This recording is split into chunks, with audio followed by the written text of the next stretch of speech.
Uy, hindi ba't ito ang anak na babae ng pambansang pangkalahatang tanggulan? Bakit ka nagugutom hanggang sa kailangan mong makipag-agawan sa mga hayop sa kanal? Siyete, talagang bagay na bagay kayo.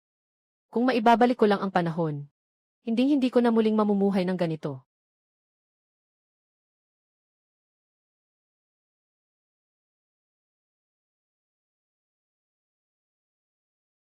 Nandito pa ako. Ginoo. Ginoo, napakapangit ng kulay ng iyong mukha. Pero natakot ako. Bakit ang lamig ng kamay mo? 3 araw. At 3 araw na lang, ang araw na magigiba ang buong angka ng Su. Sa buhay na ito, hindi na ako pwedeng maghintay pa na may ibang dumating para tumulong. Tumawag ka agad kay Panginoon Fang. Ngayon. Ngayon din, agad-agad. Huwag magtanong, magmadali ka na. Ginoo, ang huling oras na ito. Tinawag ko ang matandang alipin. May nangyari bang masama? Pumunta sa silid-imbakan. Palitan lahat ng ginto, pilak, lupa, antigong bagay, seda. Sa loob ng 3 araw, lahat ay palitan ng pagkain, gamot at bakal. Huwag po, Ginoo, hindi pwedeng gawin iyon. Ang mga tindahan at lupain sa ilalim ng pamahalaan ay pag-aari ng Ginoo, na nakuha sa pamamagitan ng dugo at laban ng mga sundalo. Paano ito maaring ipagbili ng basta-basta? Lahat. Kung walang mga ari-arian na ito bilang suporta, saan manggagaling ang mga benepisyo at kagamitan ng hukbo ng Su? Kung alam ito ng Ginoo, tiyak na siya ay magagalit ng labis. Wala kang iiwan kahit 2 pilak. Binibini, hindi pwede iyan. Hindi kaya ng matandang alipin na akuin ang kasalanang iyan. Kay Ama, ako mismo ang magpapaliwanag. Pamana ng mga ninuno, dugot pawis ng Ginoo, hindi dapat gawing biro iyan. Bilang isang matandang alipin, hindi ko kailanman magagampanan ang utos mo. Panginoon, ikaw ay nasa pamilya sa loob ng 30 taon. Laging maayos ang mga talaan. Bilang isang matandang alipin, hindi ako magtatangkang magkamali. Bawat sentimo ay nararapat sa tiwala ng Ginoo.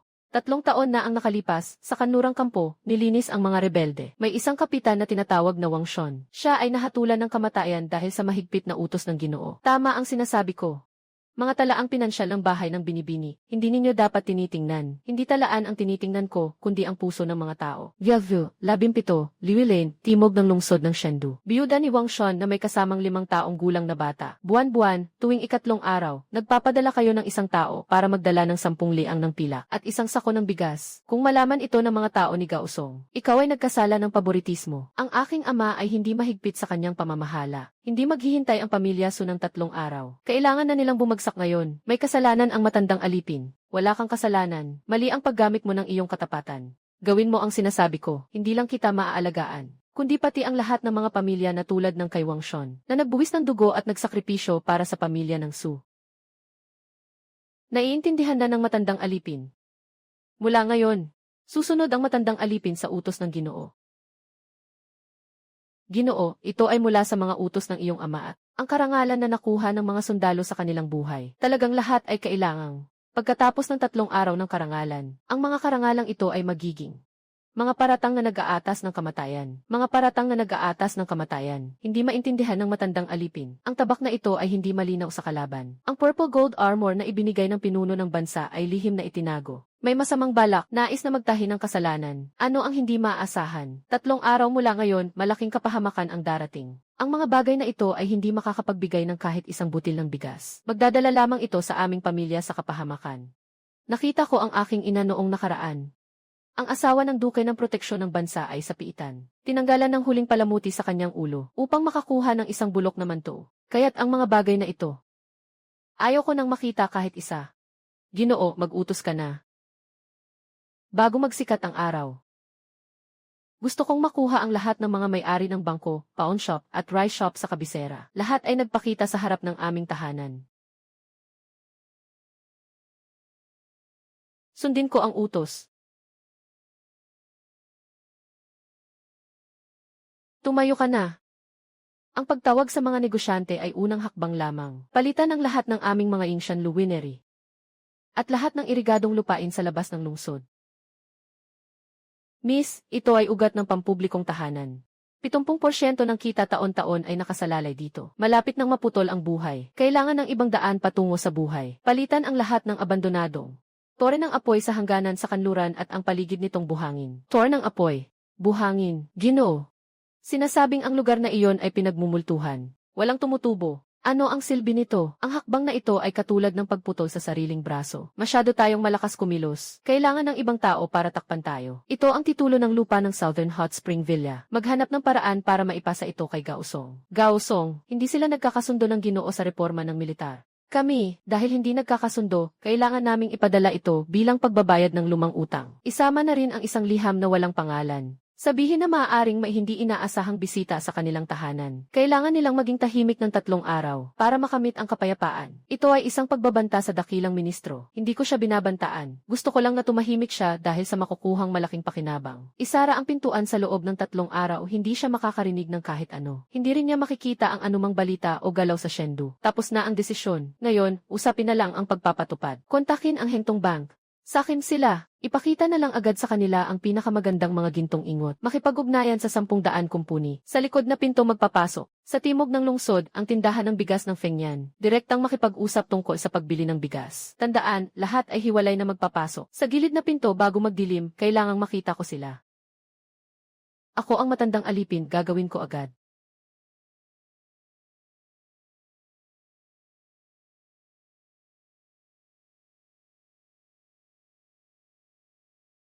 Sulat mula sa Pangkongreso ng Pambansang Proteksyon. Miss, ayon sa iyong utos.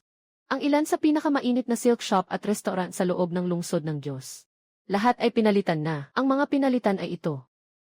Ang yaman ng Miss ay napalitan ng lupaing walang halaga. Ang 100 taon na reputasyon ng pamilya ng Gong. Kahit gaano pa kasagana ang lungsod ng Diyos, hindi pa rin ito ang ating tahanan. Dapat ang ugat ay nakatanim sa sariling lupa. Ngayon mukhang lugi. Sa hinaharap, malalaman mo, itong mga lupa ang tunay nating daan sa buhay. Ginoong Su, magandang makilala ka. Ako si Qian Wanjin. Ang kailangan mo ay madali. Dinala ko ang mga tao mula sa Hengtong Silver House at Bafang Consignment Shop. Nandito na sila. Qian Wanjin, hindi na tayo magpapalabis. Lahat ng mga bagay na pwedeng ibenta sa bahay ko. Bigyan mo ng presyo. Madaling kausap ang binibini. Ngunit ganito karaming dami. At kailangang madali ang presyo. Ayaw ko ng mataas na presyo. Ibig sabihin ba ng binibini ay, ayaw ko ng ginto, pilak o anumang bagay. Pinatuyong karne, matibay na biskwit, gamot sa sugat, at mga pinadalisay na piraso ng bakal. Ginoo, ang dami ng mga piraso ng bakal na ito na kailangan ninyo ay hindi maliit. Sapat na ito para makagawa ng daan-daang baluti. Hindi ito karaniwang inventaryo ng mga tao para sa taglamig. Sige, sabihin mo lang kung kaya mo o hindi. Kaya ko. Bakit nga ba may gusto ang dalaga? Kailangan kong mabuhay. Bago magliwanag bukas. Lahat ng mga kupon para sa mga materyales at ang mga kontrata ng mga tagapagdala ay ipapadala sa iyo. Nagawa na ng dalaga ang lahat. Narito ang mga kupon mula sa iba't ibang tindahan at ang mga kontrata ng mga tagapagdala ng asin at bakal. Dumating ang asul na tinta mula sa gintong tubig. Ginoo, kayo, huwag niyo akong takutin, ito ay mabilis, pumunta na. Nasira.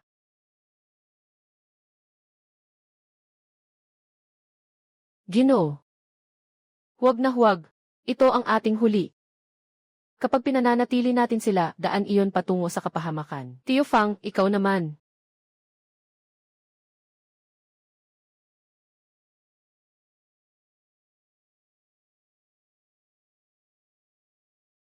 Binibini. Ito ang ari-arian na ipinagpalit ng buhay ng ilang henerasyon ng pamilya Su. Ganun lang, ganun na wala. Tio Fang, tanong ko sayo, kung sakaling ang mansyon ng Panginoon ay nasa panganib, ang bangko ba o yuan ang tutulong sa atin? Mas mabuti pang tumulong sa pinuno ng kaharian. Ang may-ari ng tindahang si High Grain ay tanda ng pagkilala sa pamilya naming Su o kinikilala ang utos panghari ng Dain. Sa ilalim ng utos panghari, ang mga negosyo ay mapasailalim din sa kanila. Itong mga kupon ng butil na ito na iniingatan. Magiging dahilan lang para ituro nila ang kayamanan ng aming pamilya. Mga ebidensyang may masamang layunin. Kaya. Yung mga materyales na nakuha natin, kaya kailangang ilipat agad ang mga ito. Aasikasuhin ko na ang mga tao para dito. Iuwi lahat sa imbakan, hindi. Walang butil ng bigas o piraso ng bakal na makakapasok sa tahanan ng prinsipe ng bansa. Dali mong dalhin ang pinakamaasahang tao sa mga pangunahing tindahan upang kunin ang mga kalakal. Dahan-dahang ililipat ng palihim sa labas ng lungsod sa Luoxi Crossing. Itatanim doon sa mga kalakal na nakatago sa abandonadong pantalan. Sa Luoxi Crossing. Dapat tahimik ang kilos. Kailangan na siguradong mapagkakatiwalaan ang tao. Bago magbukang liwayway, kailangang matapos na lahat. Sundin ko ang utos. Sa harap ng tahanan ng duke ng bansa, nakapagbigay ng ganitong malaking ingay sa harap ng tahanan ng duke ng bansa. Sa harap ng tahanan ng duke ng bansa, hindi alam kung kailan malalaman ng Ginoo. Kung malalaman ng Ginoo, nasa daan na siya. Sa huli, siya ang kailangang humawak sa laban na ito sa bahay.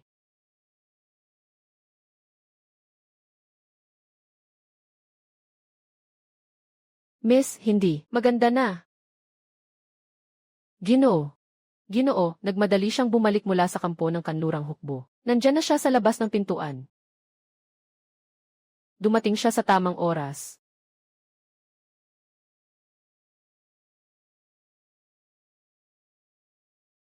Pumunta ka at magluto ng isang mangkok ng sopas na peras para kay Ginoo. Miss, sa oras na ito, pumunta.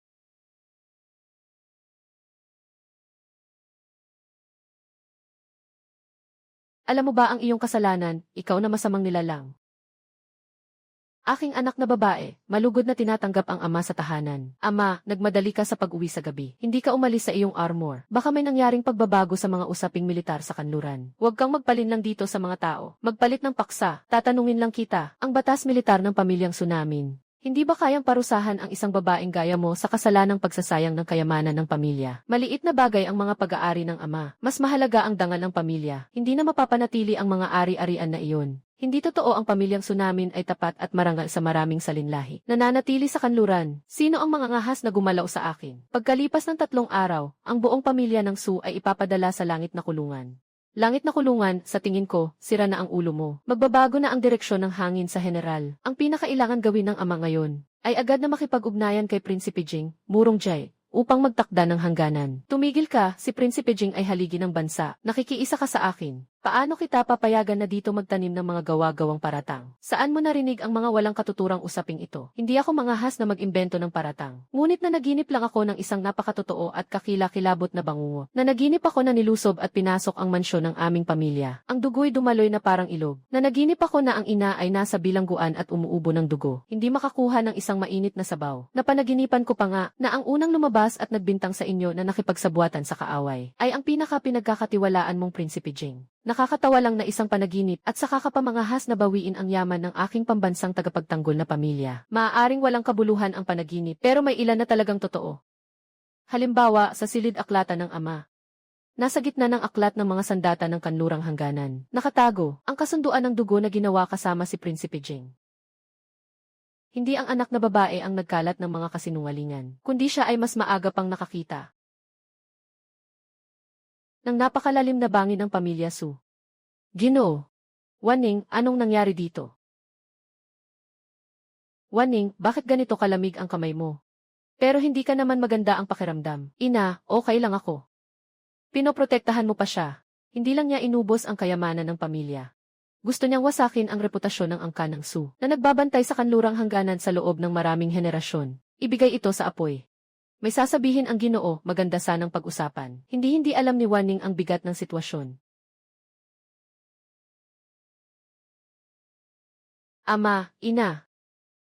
Pakiusap, ama, bigyan mo ang anak ng 3 araw. 3 araw.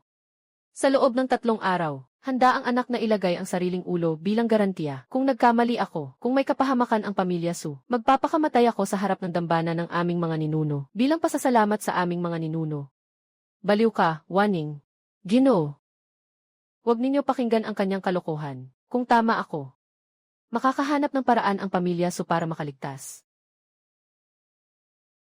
Ano ang ipapusta mo sa akin? Ipapusta ko ang ambisyon ni Prinsipe Jing, si Murong Jai, at ang plano ni Reyna Yin, at ang pagiging mapaghinala ng punong hari, si Murong Yin. Ipapusta ko ang kasakiman ni dakilang ministro Gao Song, at ang mga ruta ng kalakalan ni Qian Wanjin. At ang katapatan ni Fang Bo at Chen Meng. Pusta, hindi papayag ang pamilyang Su na umupo lang at maghintay ng kamatayan.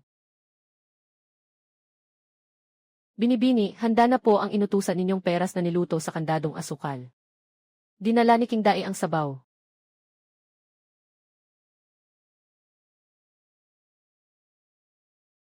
Ngayong ganitong oras na, kaya mo pa bang kumain? Ama, dati hindi talaga ako makakain. At hindi rin ako nakakakuha ng pagkain. Doon ko naintindihan kung gaano kahalaga ang makabusog. Hindi mo ako kailangang paniwalaan. Ngunit sa loob ng 3 araw, kailangan mong magkunwari na may sakit ka. Hindi ako kailanman nagkunwari na may sakit sa buong buhay ko bilang isang mandirigma. Bakit ko gagawin ang ganitong uri ng pag-iwas? Mas mabuti kung mas malala ang sakit. Kung may magtatanong mula sa Prinsipe Jing, sabihin mo lang na hindi ka makabangon. Kung may utos mula sa palasyo, hindi rin kayo pupunta. Ipinapakita ng ama ang kahinaan sa kalaban. Iniiwasan ang kanilang talim upang mabuhay. Mas mahalaga ang mabuhay ngayon kaysa sa dangal. Paniwalaan ninyo si Waning ng isang beses. Hindi nagbibiro ang batang ito.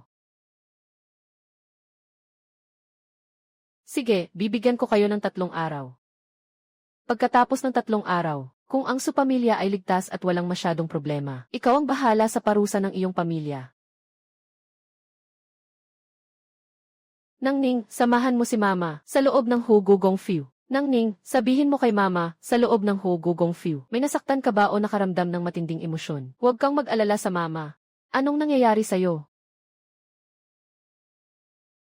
Nanay. Nagawa ko lang ang isang napakahaba at totoong panaginip. Sa panaginip na iyon, nawala kita. Waning, ikaw. Ano bang kalokohan ang sinabi mo kanina? Ano ang ibig mong sabihin na nawala ang nanay sa panaginip? Napanaginipan ko na 3 araw mula ngayon. Si Prinsipe Jing, si Murong Jai, at si Reyna Yin ay nagkaisa upang siraan si dakilang ministro Gao Song. Sa pamamagitan ng mga gawaing masama, ang pinuno, si Murong Yin, ay magbibigay ng kautusan sa pampublikong tanggapan. Impossible. Ano ang mga paratang? Ang iyong ama ay tapat at mabuti sa buong buhay niya. Sino ang makakapagsiraan sa kanya? Nagtutulungan ang mga tao ng mga ligaw na tribo. Kakaiba, ang iyong ama ay buong buhay niyang ipinagtanggol ang kanlurang hangganan laban sa mga ligaw na tao. Ito ay kilalang kilala ng lahat. Ito ay paninira. Pupunta ako upang tawagin ang doktor. Tiyak na may sakit ka. Nagsasalita ka ng kalokohan. Nanay, sana totoo ito. Pero nakita ko mismo. Nakita ko si General Kinli na kasama ang mga sundalo na sumugod sa aming bahay at nilimas ang bodega. Si Fang Bo at si Chen Meng at lahat ng tapat sa pamilya Su ay lahat na italing. Kami ng pamilya ay lahat na nakakulong sa langit na bilangguan. Huwag nang magsalita, Waning. Huwag magsalita ng mga malas na salita dahil makakaakit ito ng kapahamakan. Kung hindi natin ito sasabihin ngayon, wala na tayong pagkakataong makakuha ng kapahamakan. Dahil sa pagkakataong ito, hindi na kita pwedeng paalisin na walang alam. Ang mga pader ng piitan ay laging basa. Sumusungaw ang ginaw hanggang sa buto. Muling sumiklab ang dati ninyong sakit. Lalong lumalalang ang pag-ubo ninyo. Nakikita kong araw-araw kayong humihina. Walang gamot at hindi na kayo makapagpalit kahit ng tuyong malinis na damit. Sa huli tinawag ninyo pa ako, Waning. Ningko. Anak ko. Naghirap ka. Anak, sabihin mo. Ano ang gusto mong ipagawa sa akin? Susundin ko ang lahat ng gusto mo. Huwag kang matakot, Waning. Sabihin mo, ano ang gusto mong ipagawa sa akin? Susundin ko ang lahat ng gusto mo. Anak, ayaw ko nang mawala kayong muli. Alam ng ina na ikaw ay natakot. Ngunit ang ganitong trahedya sa pamilya, maaaring dulot ng labis na pag-aalala mo. Ito ay hindi panaginip, ina. Dahil alam ko, sa pinakalalim ng iyong mga gamit, nandoon ang kahon na hindi mo ipinapakita. Sa loob, hindi ito mga banal na kasulatan, kundi isang pinagawa sa jade na inukit ng mga magkadugtong na sanga. Ikaw. Bago pumanaw ang lolo ko, iniutos niya, kung ang pamilya Liu o pamilya Su ay dumaan sa malaking sakuna, dalhin mo ang pin na ito at pumunta sa Ipinti House sa timog ng lungsod para hanapin si Tio Guan. Ang tamang palatandaan ay kumusta ang dating kaibigan.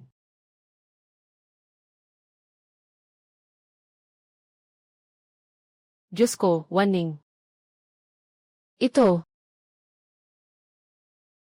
Narito ang ina. Lahat ng mga lihim na hindi nakasama sa mga aklat ng gobyerno. Kunin mo na, kunin mo na. Inay, hindi ka natatakot sa akin. Natakot. Ngayon, ang ina ay natatakot na hindi na kita makikita muli. Kailangan mong bumili ng pagkain. Bibigay sa'yo ng nanay ang pera. Kailangan mong bumili ng lupa. Bibigay sa'yo ng nanay ang selyo. Kailangan mong iligtas ang pamilyang ito. Sasamahan ka ng nanay. CJ. Tayo'y isang pamilya. Kung mabubuhay tayo, sabay-sabay tayong mabuhay. Bahay ng pangalagaan ang bansa. Ginoo, ang mga masaganang lupain at ari-arian sa loob ng lungsod ay nailipat na lahat sa mga tigang na lupa sa kanlurang bundok sa labas ng lungsod. Lahat ng mga butil ay naipadala na sa iba't ibang bahagi. Itinago sa lihim na bodega ng Luoxia Ferry.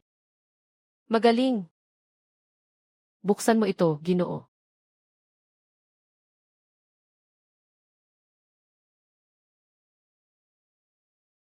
Ginoo. Matagal nang nasa account ng mansyong ito ang perang ginagamit ng ginang para ipambili ng kanyang buhay. Hindi ito kailanman sobra. Naiintindihan na po ng inyong alipin. Pakiutos na po, binibini. Ito ay para ipanalangin ang ama. Ito ang talaan ng mga donasyong pangkabutihan para sa templo ng CN sa labas ng lungsod. Bumili ka ayon dito. Kailangan mong gawin ito ng hiwalay. Huwag maging kahina-hinala. Bahay, pamilya siya'y pagbibigay sa templo. Bakit kailangan ng napakaraming asin at bakal? Ginoo Fang, tingnan mo ang dalawang salitang bakal. Ang pagpapanumbalik ng templo ay peke. Kailangang magpatatag ang aming pamilya Su. Kailangang magputol ng kahoy para sa mga bahay. Kailangang linangin ang lupa para maging bukid. Mga sandata para ipagtanggol ang sarili sa mga tulisan. Binibini, naiintindihan na po ang inyong matandang alipin. Sandali. Ang osmanthus cake para sa apo. Mag-iingat po sa daan.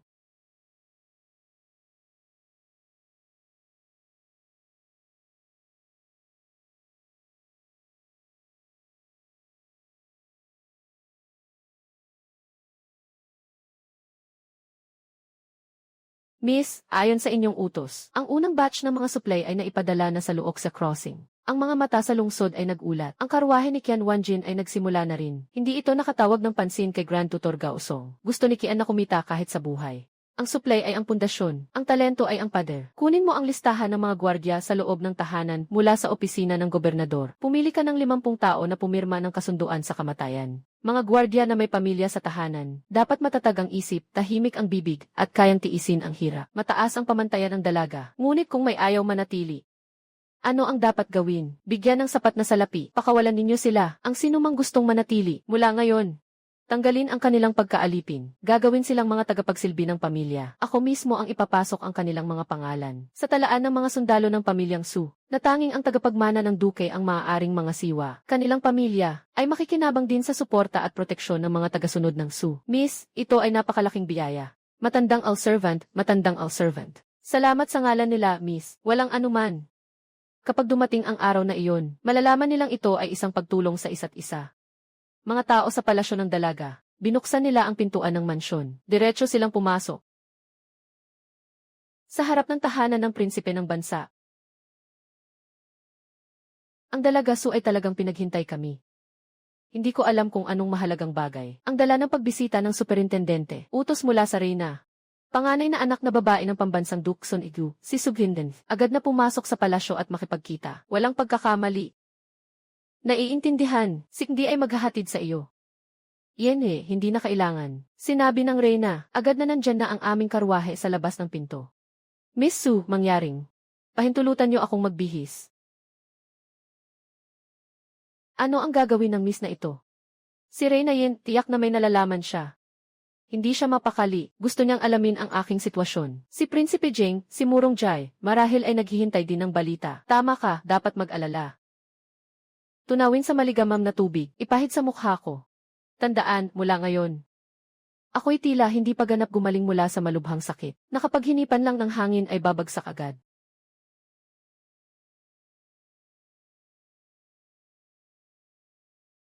Binibini kung ganoon ang itsura ninyo. Kung mahahalata ni Reyna Yin na nagpapanggap kayo, gagawin kong akala niya. Ako pa rin ang dati, ang matakutin at duwag na suwaning. Hindi ako nagpapanggap na may sakit. Nagpapanggap lang akong tanga. Ang sakit ay maaaring gumaling.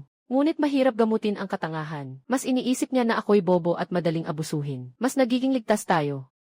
Ning. May karwahe na inihanda ang ina sa likod na pintuan. Dalhin mo ang tagapaglingkod na ito at umalis ka agad.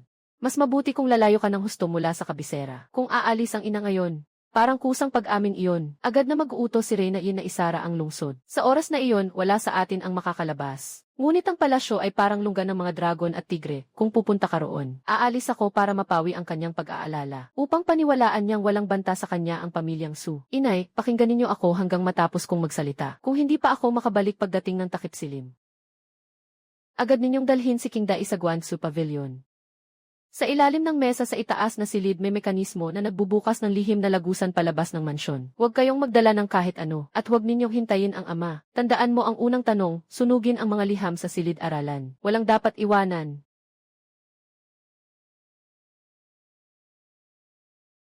Inay, maniwala ka sa akin.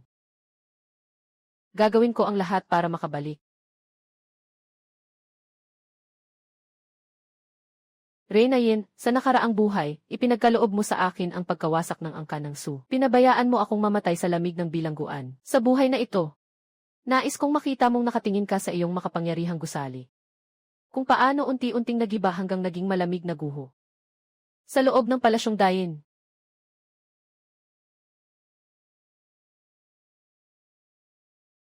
Tumayo ka, ako ang nagpadala sa iyo. Hindi ito para tingnan ang iyong nanginginig na anyo. Ako'y alipin ninyo, nagkulang po ako sa pag-ugali. Patawarin po ninyo ako, Reyna. Ako, ang maliit na alipin na ito, marami pong iniisip. Karaniwan lang na paminsan-minsan ay magkaroon ng kakaibang mga kaisipan. Inisip lang na totoo ang mga sinasabi sa panaginip, kaya naging magulo ang buong palasyo. Yun ang mali sa'yo. Ang tinuturo ng Emperatrice ay na si Wanning ay masyadong nag-iisip ng sobra, nagsasalita ng walang kabuluhan, kaya siya nakagawa ng ganoong kabaliwang panaginip. Naunawaan na ni Wanning ang kanyang pagkakamali. Mabuti na lang at alam mo ang iyong pagkakamali. Itataas mo ang iyong ulo para makita ko. Tama nga, ang pulso mo ay mahina. Ito ay palatandaan ng kakulangan sa enerhiya at dugo. Ang sakit sa puso ay kailangan ng gamot mula sa puso. Kulang ang iyong katawan, kaya't madali kang makakaranas ng masamang panaginip. Kakulangan sa enerhiya at dugo. Huwag magpanik. Ang iyong ama ay nagtatrabaho para sa bansa. Bilang Reyna, ako rin ay dapat mag-alala para sa iyong pamilya. Narito ang iyong aliping. Sa tabi ng Reyna, ikaw ang pinakamagaling sa paghahanda ng mga herbal na pagkain. Simula ngayon, sumama ka kay Wanning pabalik sa mansyon ng Hugo-Ugong at mag-focus sa pag-aalaga ng kanyang katawan hanggang mapuno ang kanyang enerhiya at dugo. Reyna, paano ito? Dahil dito talagang hindi alam ni Wanning kung ano ang gagawin. Nasaksihan kitang lumaki. Siyempre inaalagaan kita. Ito ay isang biyaya at isang utos din. Magpahinga ka na lang ng walang alalahanin. Maraming salamat po sa pagmamalasakit ng Reyna. Babalik tayo sa palasyo.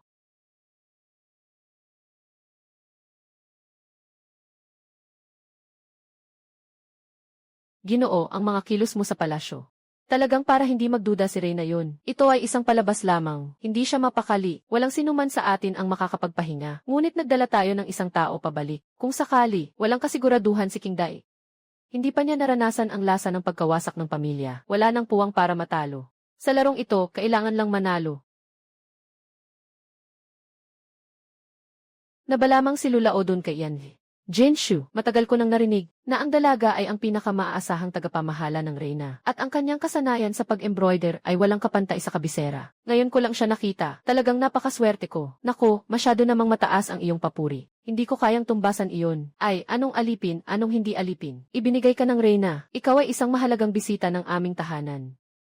Hindi ko itinatago, Ginoo. Mayroon akong isang bagay na ikinababahala. Ang aking ina ay labis na nag-aalala kamakailan. Sa mga darating na araw ay kaarawan ng matriarka ng angkan ng Wang. Kailangan ng aking ina na maghanda ng isang angkop na regalo para dito. Ang kakayahan ng mga mananahi sa bahay ay karaniwan lamang. Talagang mahirap umabot sa mataas na antas. Kakatapos ko lang mag-isip kung makakakuha tayo ng tulong mula kay Yan Jinshu upang maalis ang pasanin ng pamilya at pangasiwaan ang regalong ito. Talagang magiging solusyon ito sa agarang pangangailangan ng buong bahay. Kung magtagumpay ang bagay na ito, huwag nang banggitin ang aking ina. Kahit ang aking ama ay tiyak na magpapahalaga sa kabutihan ng dalaga. Salamat sa iyong pag-aalaga, Ginoo, dahil ito ay para sa kapakanan ng ginang. Gagawin ko ang aking makakaya. Napakabuti. Alam ko na ang dalaga ay isang taong may malalim na pag-unawa. Mahalaga ito. Kailangan ng tahimik na lugar. Bibigyan ko si inay ng oras para magmuni-muni sa kanyang silid. Para ihanda ang pinakamagandang silid ng borda at mga sinulid para sa iyo. Depende sa ayos ni Binibini.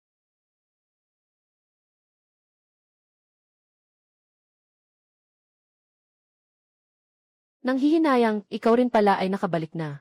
Inay, ayos lang ako. Ito po ay ang taong ipinadala ng Reyna upang alagaan kami.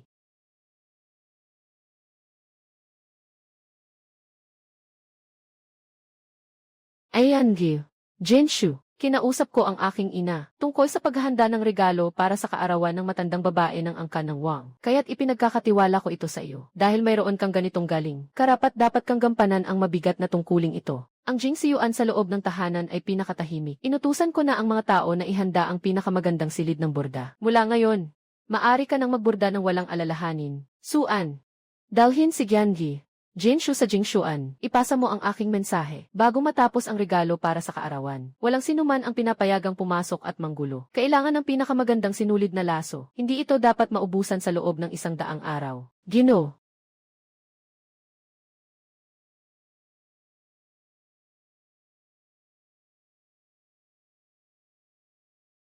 Ang dalaga ay nasa ilalim ng pangangalaga ni Chen Meng. May mga tao na nagbabantay araw-gabi. Ngayon, mas ligtas pa ito sa isang bakal na baril. Walang paraan na makakalabas siya ng kahit isang salita. Nagpadala si Reyna Yin ng isang ibon na may kakayahang makinig. Siyempre po, ihahanda ko po para sa kanya ang isang haulan na yari sa gintong sinulid na pumipigil sa paglabas ng tunog.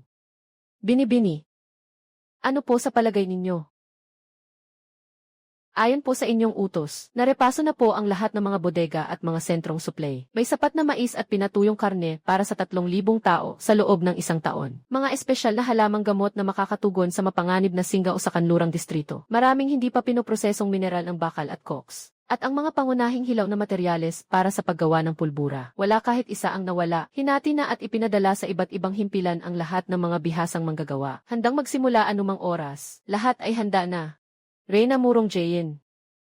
Dumating na ang inyong oras ng kamatayan. Huling bagay. Saan ang mga gwardya? Kumuha ng 50 pinakamaasahang gwardya. Lahat sila ay mga elite na nakasama na sa laban at nakakita ng dugo. Ang kanilang mga pamilya ay nakatalaga na. Sa isang mansyon sa labas ng lungsod, walang dapat ipag-alala. Ngunit mayroon pang isang masalimuot na bagay. Ang may-ari ng Shendu Baizenlu na si Qian Wanjin. Nakita niyang sabik tayong ipagbili ang mga mamahaling jade na gawa ng mga kilalang artisan. Kaya't sinadya niyang ibaba ang presyo. At nagbanta pa. Kung hindi tayo susunod, pupunta siya kay Dasitu Gaosong upang i-report ang lihim na pagbebenta ng mga regalong bagay mula sa emperador. May masamang balak. Itong mapanlin lang na babae. Pupunta tayo sa mga otoridad para i-report si Wang Jialu. Ireklamo siya sa panggaganso. Kapag si Gianji, King Dai ay umabot sa hukuman, ang ating paglipat ng yaman ay ganap na mabubunyag. Iyan ay isang krimen laban sa hari. Anong halaga ang inaalok niya? Isa. Ibenta mo sa kanya, Ginoo. Huwag na huwag. Yung mga jade na iyon ay napakahalaga. Isa lang ang presyo, ito ay malinaw na pagnanakaw. Hindi dapat ipamura sa masamang tao na iyon. Hayaan siyang magdusa. Ang saya-saya niya kumain ngayon. Sa hinaharap, ganito rin ang gagawin niya sa akin.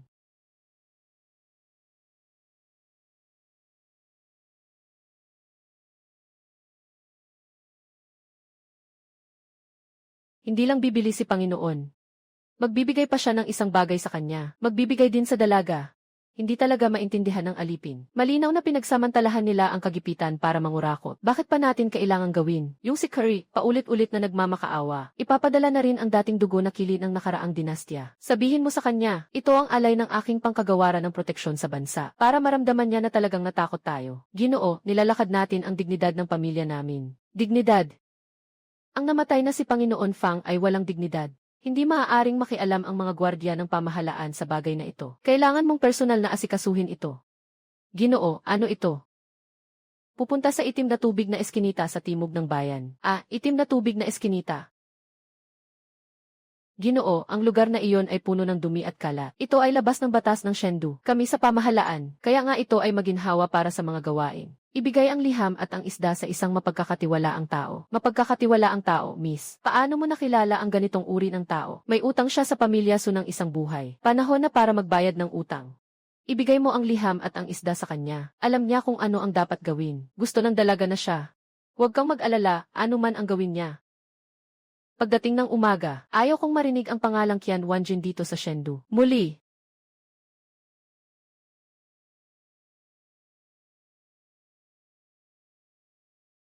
Nasa utos ko, sa Nyuxing Deji, yung Ningfang. Nasa utos ko. Miss, ang lamig ng kamay mo. King Dai, ano ang mas nakakatakot, ang gumawa ng mga maruruming bagay, o ang makita ang ina at ama na namamatay sa malamig na bilangguan? Naiintindihan ko na. Susundan ko ang Ginoo. Ano man ang iyong gawin. Basta't mabuhay tayo. Sisikapin kong mabuhay.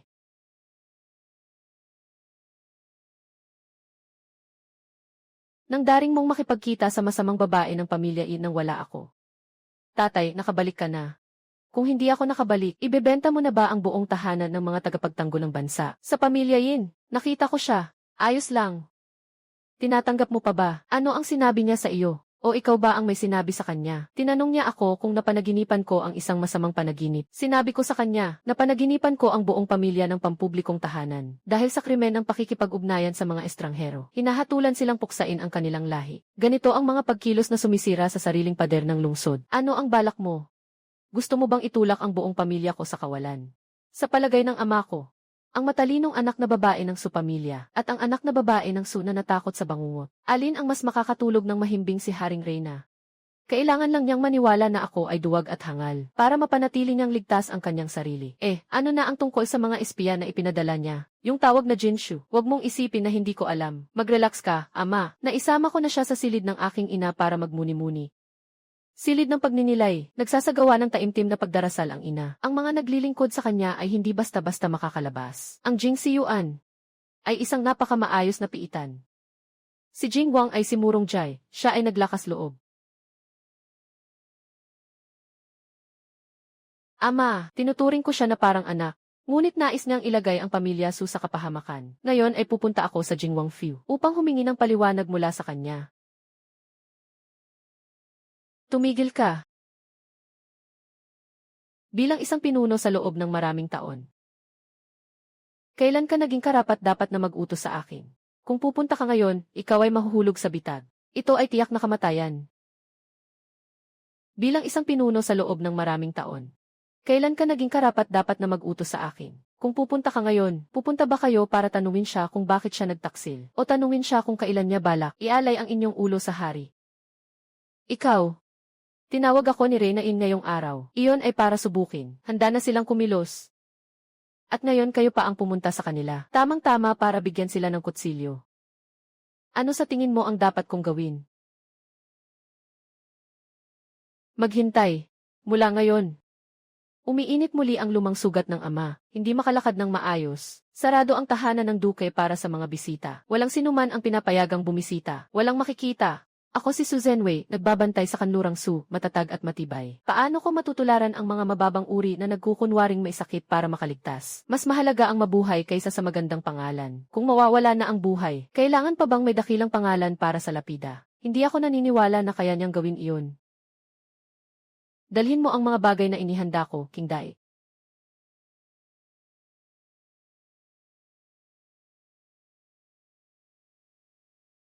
Ito ang scroll ng estratehiya ng kanlurang hukbo. Saan ka nanggaling? Walang dapat alalahanin, ama, kung saan ako nanggaling. Ang kailangan mo lang malaman, ay mayroon ding kopya nito. Si Prince Jing, si Murong Jai. Impossible. Nagpadala na siya ng tao sa tribo ng mga ligaw. Nangahas siyang isakripisyo ang buhay ng 10,000 kawal ng supamilya para sa kanyang balak na rebelyon. Ning-er. Ano sa tingin mo ang susunod nating hakbang?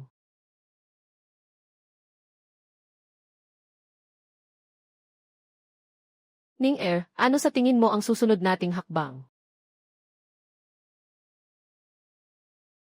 Dapat mong maunawaan, si Prince Jing, si Murong Jai, hindi ang suporta ng supamilya ang kanyang kailangan. Ang kailangan niya ay ang 300 ulo ng supamilya. Papalinisin nila ang daan para makarating siya sa posisyon ng dakilang sima. Kami ang kanyang biktima. Kambing sala nga. Dadadala ko ngayon ang aking mga personal na sundalo papunta sa mansyon ng Prinsipe Jing para linisin ang lugar. Ang traidor na ito. Tigil. Tabi. Ikaw. Sugod na ang ama. Hindi na naghihintay si Jingwang na kumilos. Sinasalangsang na natin ang ating sarili sa kasalanan ng pag-aaklas. Gusto mo bang magwakas ang supamilya ngayong gabi?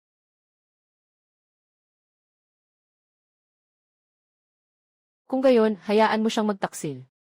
Hindi ito tungkol sa pagpayag na magtaksil siya. Ito ay tungkol sa pagpapahintulot na siya mismo ang mahulog sa hukay na ating inihukay. May 2 bagay na kailangan nating gawin ngayon, ama. Sabihin mo, una, agad na sumulat ng lihim na sulat para sa iyong pinakamaasahang kapitan na si Zhang Yi. Utusan siyang dalhin ang 3,000 elite ng Su Family Army na lihim na umatras sa Yangtze Pass at magtanggol upang mapanatili ang apoy. Walang aking general na tatak ang maaaring umalis. Pangalawa, kailangan mong personal na iguhit muli ang isang kopya para sa Prinsipe Jing. Sulat ng estratehiya ng kanlurang hukbo. Tama, gawing pintuan ng kamatayan ang pintuan ng Longmen. Ilagay ang mga punto ng suplay ng pagkain sa lasya ng Yingshitan. Ipininta ng malinaw ang lahat ng bagay na makakapagpahamak sa ating Su Family Army. Ipininta ng maayos ang lahat. Kailangan mong hayaan silang hanapin ito. Kung gusto niya ng matibay na ebidensya, bibigyan natin siya ng isang ebidensyang magpapahamak sa kanya at sa kanyang mga ligaw na kapanalig na magdudulot ng di maibabalik na kapahamakan.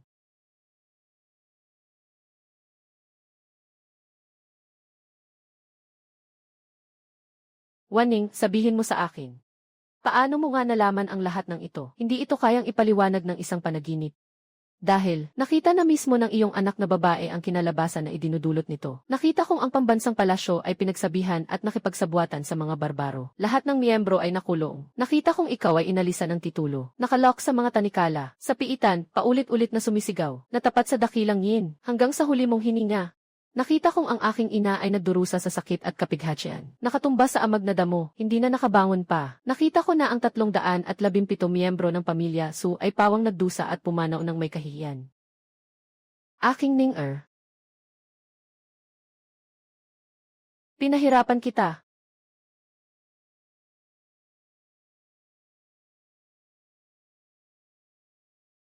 Noong una, sinabi mong kailangan ang iyong sigil para sa pagpapadala ng mga sundalo. Iyon ay para sa iyong pagsasanay na ibinigay ng ama. Ngunit mula sa araw na ito, ang selyo na ito ang tunay mong kapangyarihan. Kapag nakita mo ang selyo, para mo na ring nakita ako. Lahat ng tao sa pamilya Su ay susunod sa iyong utos. Lahat ng dating kasamahan at personal na tagapag-alaga ng Miss, nasa harap mo na. Lahat ay nakikinig sa iyong utos. Kayo po, malaki ang panganib na haharapin ang inyong bahay. Nasa huli na ang lahat, nakasalalay sa isang iglap ang buhay at kamatayan. Ngayon, dala ko ang utos ng hukbo. Hindi ito tungkol sa pagpili ninyo, kundi nais kong itanong sa inyo, naaalala ba ninyo kung ano ang diwa ng hukbo ng Su? Manatili at harapin ang panganib. Ginoo, 5 taon na ang nakalipas. Dugo sa lawa ng agila. Kami, 300 kapatid, napapalibutan ng 3,000 barbaro. Si Panginoon mismo ang nanguna, kasama ang 100 kabalyero at tinulusok ang hanay ng kaaway. Hinila niya kami mula sa bunto ng mga bangkay. Ang buhay na ito at ang karangalang tinatamasa ko ay galing sa duke. Ay ipinagkaloob ng hukbong Su. Ngayon ang sambahayan ng Panginoon ay nasa kapahamakan. Kung kami mag-atubili kahit man lang ng kaunti, paano kami magkakaroon ng mukha para muling tawaging hukbong Su? Si Chen Meng ng kanlurang hangin, handang mamatay para sa Ginoo. Sa bundok ng mga talim at dagat ng apoy, sumpa ang susundan ka hanggang sa kamatayan. Tayo na, bumangon na. Ang inyong katapatan at tapang ay tinanggap ng pamilyang Su.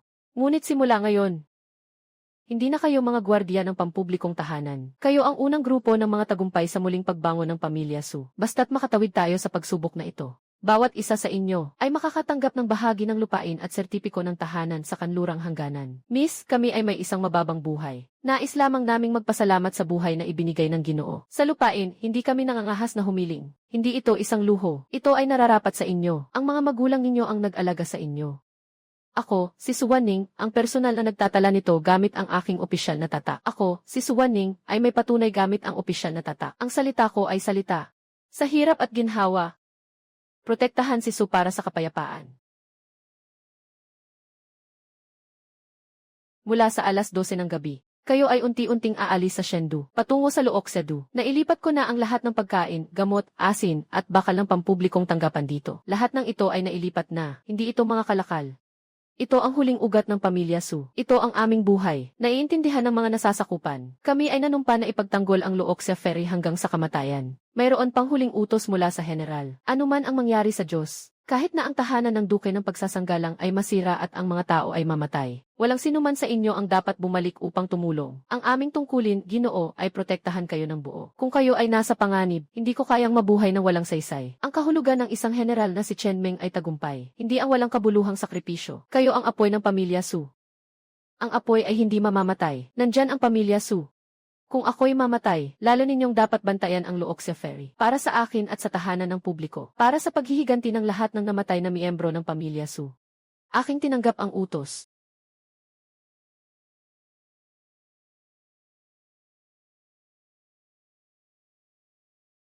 Nawala na ang dalaga. Dito sa tahanan, nandito kayo. Ang ugat ng pamilya Su ay nasa labas. Kung sila ay babalik, makikisama sila sa ating kamatayan. Nasayang ang lahat ng ginawa ko dati. Pero, Binibini, kayo, nakabangon na rin kayo. Binibini, talagang iba na kayo kaysa dati.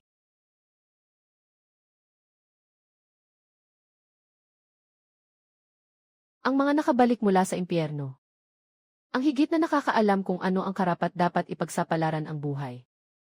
Isang lihim na sulat para kay Zangi, at naroon din ang mga peking scroll ng pormasyon.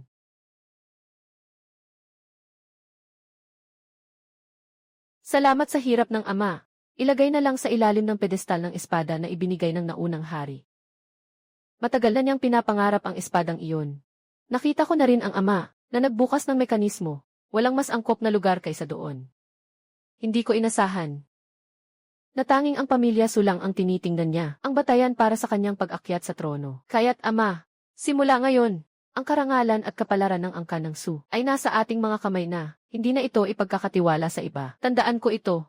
Simula ngayon. Sila ay pumasok.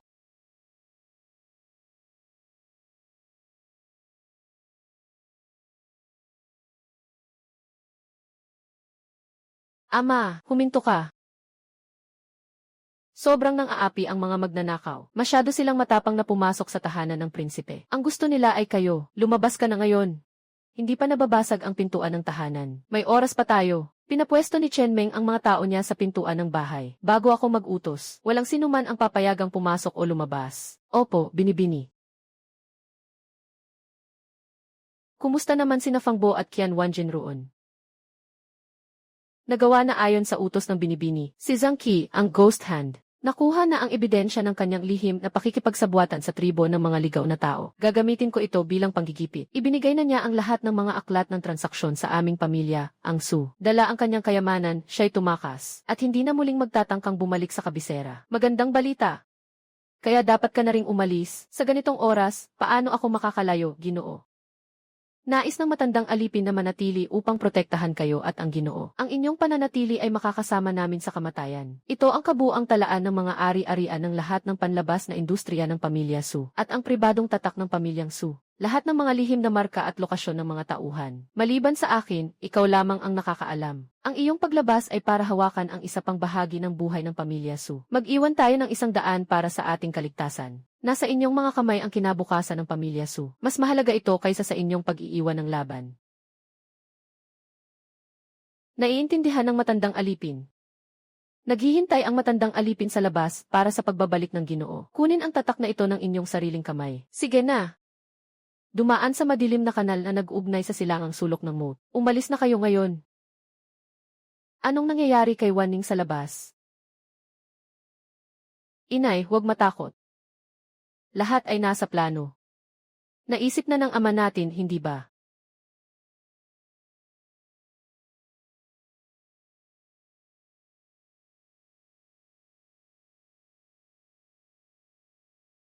Paano naman ang mga tao ni Jingwang?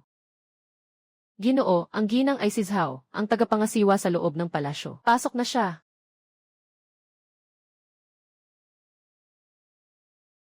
Pag-alis sa pinagmumula ng problema, ang galing ng kalaban nakapwesto sa likod mo. Paano na ngayon, Wanning? Ang ama mo. Hindi na niya makakausap pa. Makinig ka mula ngayon. Kalimutan mo na ikaw ay tagapagtanggol ng kanluran. Isang mapagkakatiwala ang asawa ng huwes na nagbabantay sa bansa. Isa kang lalaki na malapit ng mamatay. Babaeng walang magawa na parang gumuho na ang mundo. Walang magawa na babae.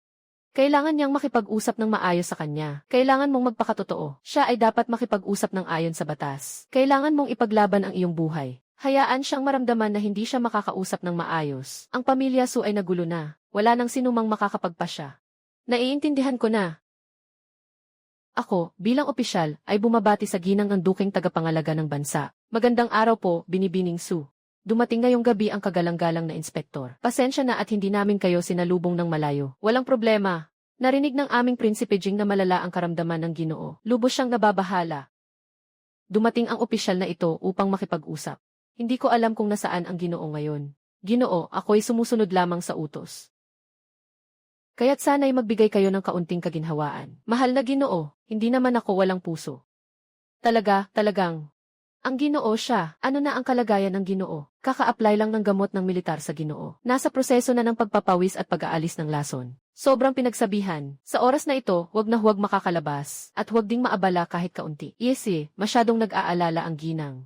Papasok lang ako para tingnan. Siguraduhin mong ligtas si Gunye. Magandang makabalik at mag-ulat kay Jingwang. Huwag kayong mag-alala, Ginoo Jiansheng. Pakiusap, tulungan ninyo kami para mapahalagahan ninyo ang aming kalagayan, mga ulila at inalang. Bigyan ninyo kami ng isang pagkakataon na mabuhay. Ginoo, mag-ingat po kayo sa sarili ninyo. Binubus niyo siyang mamatay. Kayong mga mamamatay tao na hindi nakikita ang dugo. Kung sakaling may masamang mangyari sa Ginoo, hindi na rin ako mabubuhay pa. Asawa ng duke ng proteksyon ng bansa. Iginagalang ko kayo bilang isang mahalagang bahagi ng bansa. Pero kung magpapatuloy kayo sa ganitong kabaliwan, huwag na kayong magtaka kung magiging walang galang ako. Pumarito na, pakiusap, ilabas ang ginang. Sino mang magtatangkang lumapit, unahin kong kunin ang katawan. Inay, ano po ang ginagawa ninyo? Ilagay na po ang pang-ayos. May sakit pa ang ama. Huwag na po sanang mangyari pang masama. Mahal na Ginoo, pakiusap, kalmahin ang galit. Ang aking ina ay dahil sa malubhang sakit ng ama. Sobrang nag-aalala. Medyo naguguluhan na. Mahal na Ginoo, mayroon kayong malaking puso. Bakit pa kayo makikipagtalo sa isang babaeng labis ang lungkot? Kung talagang nakagambala ako sa aking ama, lalalala ang kanyang kalagayan. Hindi namin kayang pasanin ang pamilya Su. Baka mahirapan ka rin na ipaliwanag kay Prinsipe Jing.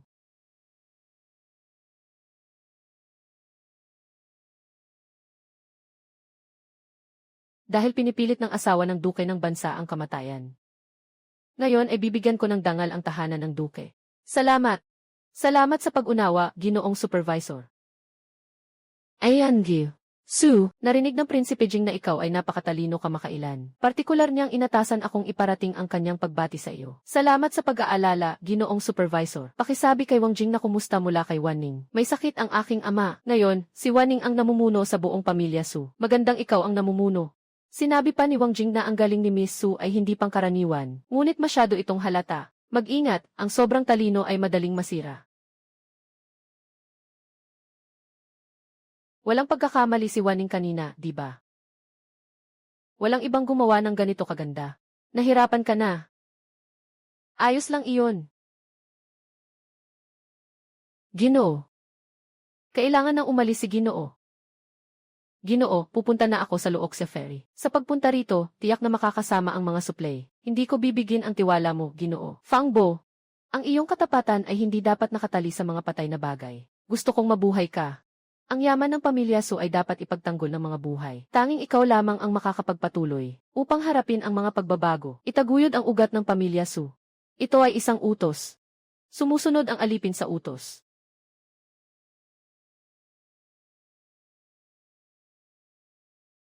Ginoo, talagang makakarating ba si Panginoon sa luoksyado ng ligtas? At tayo naman. Walang kahit anong ingay sa labas. Nanginginig ang puso ko. Makakarating din tayo ng ligtas. Pero narinig ko na ipapadala tayo sa jail. Hindi iyon lugar para sa tao. Ang mga pumasok doon ay nawawala ang kanilang kaluluwa. Huwag kang gumalaw. Dumating na ba sila? King Dae, tandaan mo. Sa pagkakataong ito, hindi tayo pinilit na pumasok sa jail. Kundi tayo mismo ang pumasok. Miss, ano ang sinasabi ninyo? Tayo lamang ang pumasok. Si Prinsipe Jing at Reyna Yin ay mag-iisip na tuluyan ng natalo ang pamilya Su at wala ng pag-asa na makabawi. At pagkatapos, sa utos ng hari ng bansa, buksan ang tanggapan ng prinsipe ng bansa. 3 piraso ng gintong elixir ng buhay. Talagang nagbigay lamang ito ng 3 araw na kapayapaan. Ngunit, sapat na.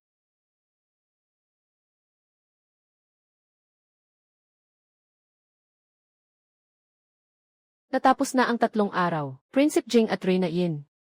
Nagsimula na ang malaking palabas na inihanda ko para sa inyo. Sa pagkakataong ito, hindi tayo pinasok sa piitan ng yudo, kundi tayo mismo ang pumasok. Ginoo, wala akong masama.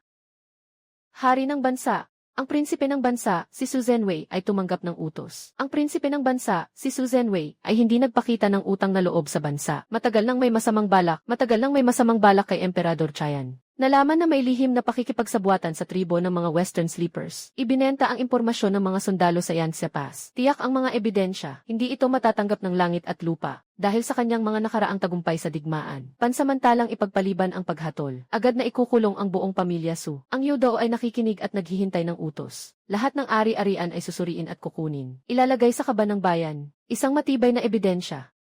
Ginoo. Ako, si Susan Wei, ay nagbantay sa Xishui ng 30 taon. Ang mga anak ng Su ay nagbuhos ng kanilang dugo para sa dakilang dinastiya. Mga butoy inilibing sa disyerto. Saan nagmula ang balak na pag-aaklas? Saan nagmula ang pakikipagsabuatan sa mga ligaw? Narito ang Ginoo Wang Ling. Nais mo bang sumuway sa utos? Pinaparatangan ninyo ang tapat na pinuno ng bansa. Mas mabuting mag-ipon ng lakas at humingi ng katarungan sa Yudojian.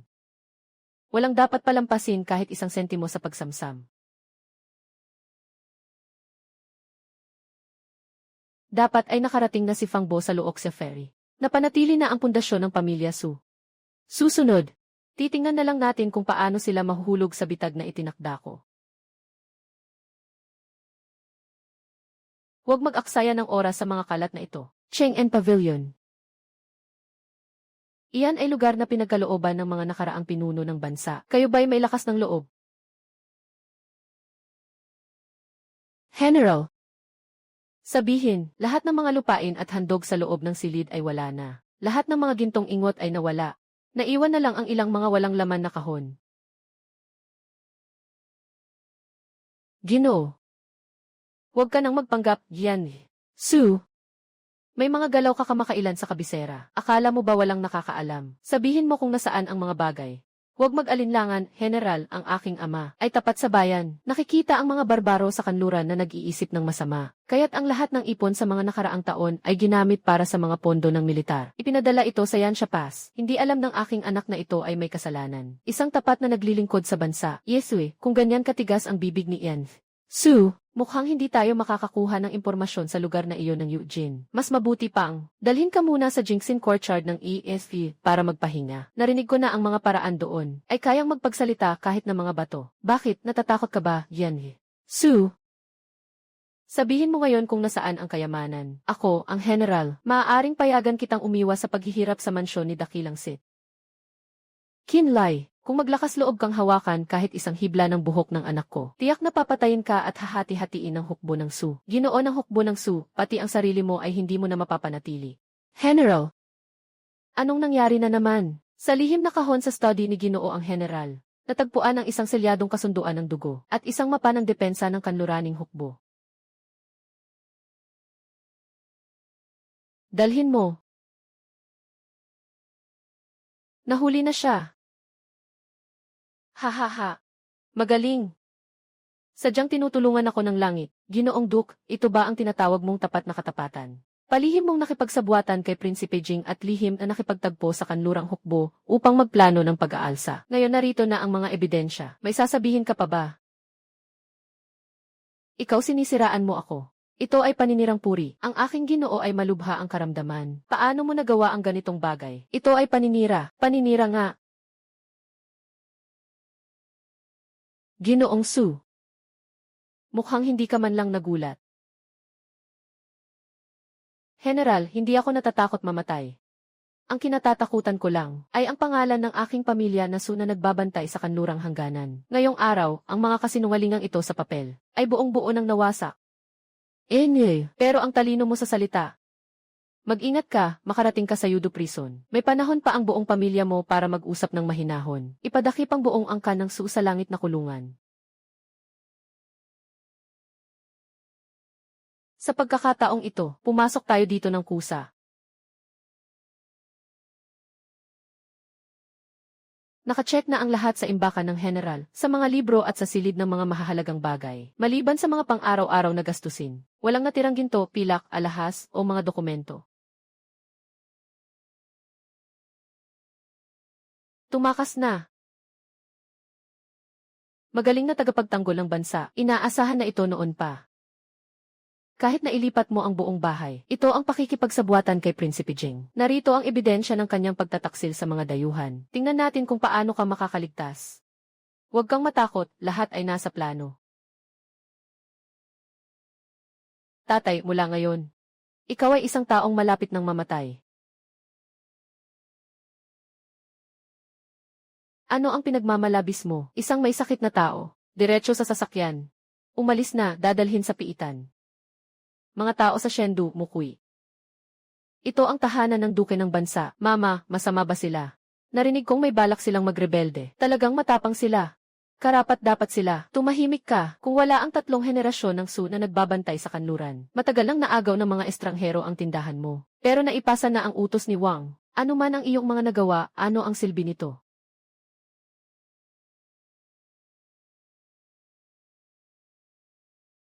Mahal na hari.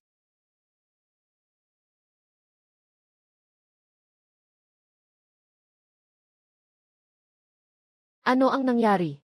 Ipinapaabot ko po sa inyo, mahal na hari. Inutusan ako ng hari na suriin ang tahanan ng duke ng bansa sa lihim na bahagi ng silid-aralan ni Su Zhenwei at nakuha ang kanyang kasunduan ng dugo sa mga tao mula sa kanluran at isang scroll ng estratehiya para sa depensa ng kanlurang hangganan ng ating bansa na nagmula sa ating dinastya.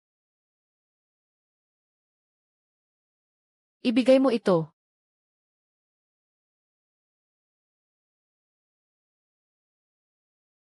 Matapos itong makuha, may iba bang nakakita nito? Nang makuha ng mga alagad ng hari mula sa tahanan ng prinsipe ng pambansang depensa, ito ay tinataka ng apoy at iniimba. Walang sinuman ang nakakita nito. Napakabuti ng ugnayan ng magkapatid. Isang magandang halimbawa ng mga miyembro ng pamilya.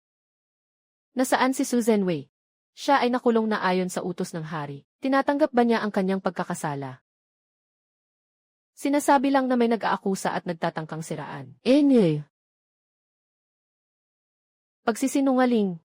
Sino ba sa mundong ito ang hindi may dalang sama ng loob? Ipahayag ang utos ng iyong lingkod. Narito po. Agad. Ipatawag si Prinsipe Jing, si Murong Jai sa palasyo. Ngayon, ang hari. Ngayon. Reyna Xian, yung Grand J, hindi ito ang unang pagkakataon. Akala mo ba'y bulag na ang iyong lingkod? Sa loob lamang ng 3 araw, nais mong pabagsakin ang aking tahanan ng mga tagapagtanggol ng bansa. Pati si Ginoong Su, ang matandang tagapangasiwa, ay tumakas na patungong luksi. Akala mo ba sa ganitong paraan ay mapapanatili mo ang iyong pundasyon? Navy. Isang malaking balak ng rebelyon. Nais nilang gamitin ang aking pinakamatalim na kutsilyo bilang scapegoat. Talagang mahusay na plano. Dakilang Yind.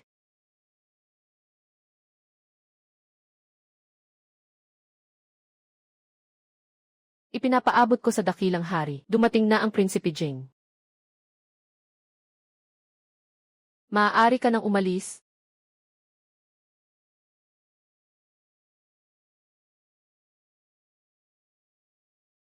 Pumunta sa ama.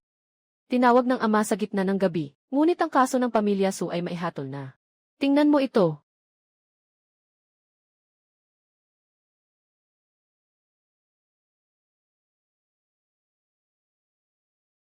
Ito ay paninira ng ama.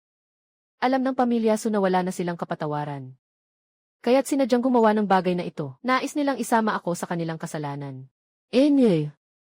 Pagsisinungaling. Noong nakaraang taglagas, ikaw at si Anyang Hao ay lihim na nag-inuman sa Zuixianlu. Nangako ka sa kanya na kapag nagtagumpay siya, ay bibigyan mo siya ng pamumuno sa Jinwuwei. May mali ba akong sinabi? 3 buwan na ang nakalipas. Sa ngalan ng inspeksyon, inipasok mo ang 3 tiwala mong tao sa hukbong Westfleet. Pinalitan ang 2 kawal ni Su Zhenwei. Iyan din ang ginawa ng pamilya Su sa'yo. At akala mo na nakipagkita ka sa isang tagapagpadala ng mga barbaro sa Luoxia Crossing ng lihim, na para bang di alam ng Diyos at ng mga engkanto. Hindi ko alam ang mga maliit mong hakbang. Gusto ko lang sanang makita kung hanggang saan ang iyong ambisyon. Mahal na hari, lahat ng ginawa ng iyong lingkod ay para lamang maalis ang iyong pasanin. Ang pag-aalis ng pasanin gamit ang yaman ng aming dinastya bilang pustahan ay iyong pasanin. Ito ay mula sa punong ministro. Natatakot siya sa kapangyarihan ng aming angkan. Nais niyang gamitin ang usapin ng Su upang pahinain kami. Lahat ng ito ay kanyang balak. Siya ang naglagay sa akin sa panganib. Sa puntong ito, gusto mo pa ring manisi ng iba. Mahal na hari, inuusig po ako ng aking anak. Ako po ay talagang inosente. Mga tauhan. Ipahayag ang aking kautusang pangharian. Alisin ang ranggong Prinsipe Jing kay Murong Jai. Bawiin ang mansyon ni Prinsipe Jing, hindi po, dakilang hari. Ikukulong siya ng habang buhay sa lumang bahay sa kanlurang bahagi ng lungsod. Hindi ito ang aking kautusang pangharian. Hindi ka makakalabas ng kahit isang hakbang. Hindi mo ako pwedeng ganyanin. Ako ang iyong pamangkin. Si Su Wanning, ang Su pamilya ang nagdulot sa akin ng pinsala. Murong Yin, sisingilin mo ito balang araw. Han Yong. Narito po ako. Nasa piitan ng palasyo iyon. Huwag munang galawin ang pamilya Su. Ang ibig sabihin ng hari ay, nagkaroon ng merito ang pamilya Su dahil inimbento nila ang kaso laban kay Prinsipe Jing. Hindi man sila ginawaran ng titulo o gantimpala, sa halip. Si Su Zhenwei, ang mabagsik na tigre, ako mismo ang nagkulong sa kanya sa hawla. Gusto kong makita kung ang mga asong gubat sa kanluran ay may lakas bang iunat ang kanilang mga pangil. Sa larong ito, hindi na lang ito tungkol sa pamilya Su at Murongji.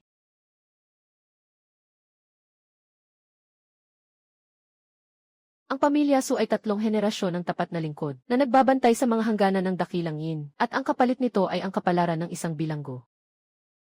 Ginoo, ang aming anak. Kumain na tayo.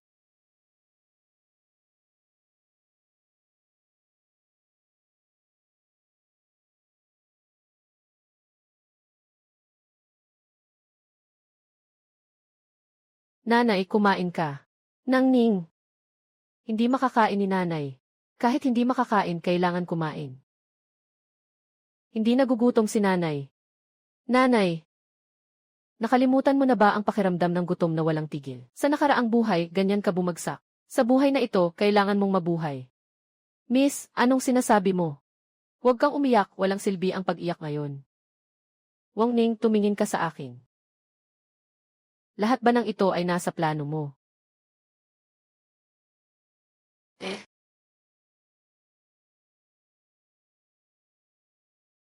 Ulitin mo iyon. Nasa plano mo ang lahat ng ito. Ang pagkakakulong namin ang unang hakbang ng plano. Bihag na kami. Ano pang plano? Maghintay. Binibini, ano ang hinihintay namin? Hintayin ang pagbagsak ni Prinsipe Jing, Murong Jai. Hintayin ang pag-aalsa sa kanlurang hangganan. Sa wakas, ang pinuno ng bansa na si Murong Yin ay personal na darating upang hilingin sa aking ama na bumalik at hilingin sa akin, si Wanning. Ngayon ako ay may kasalanan. Bakit siya ang hihiling sa akin? Dahil ang aking ama lamang ang makakapagpanatili sa kanlurang hangganan. Ang Prinsipe Jing ay nagtatag ng bitag para sa amin upang makuha ang kapangyarihan ng mga sundalo sa kanlurang hangganan. Ngunit ilang sangay ang mayroon ang tribo ng mga ligaw na tao. Hindi nila alam kung aling Diyos ang sinasamba. Paano nila mapapanatili ang Yanhua Pass? Kapag ang tribo ng mga ligaw na tao ay pumasok sa pagkakataon, magkakaroon ng kaguluhan sa hangganan. Wala nang ibang pagpipilian ang pinuno ng bansa kundi kami. Bakit alam mo ang ganito karaming bagay, Ginoo? Parang nakita mo na ito ng personal. Hindi ko ito planado. Namatay na ako isang beses. Namatay. Aking anak. Tingnan mo, anak, nasaan ang sugat mo. Huwag kang magpaalala, ina. Inay, ayos lang ako.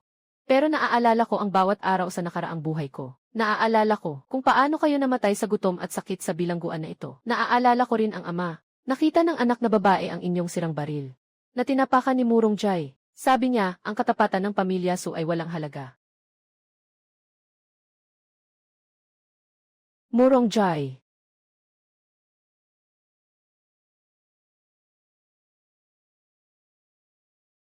Maaari bang itanong kung nandyan ang Ginoong Su ng pamilya Su?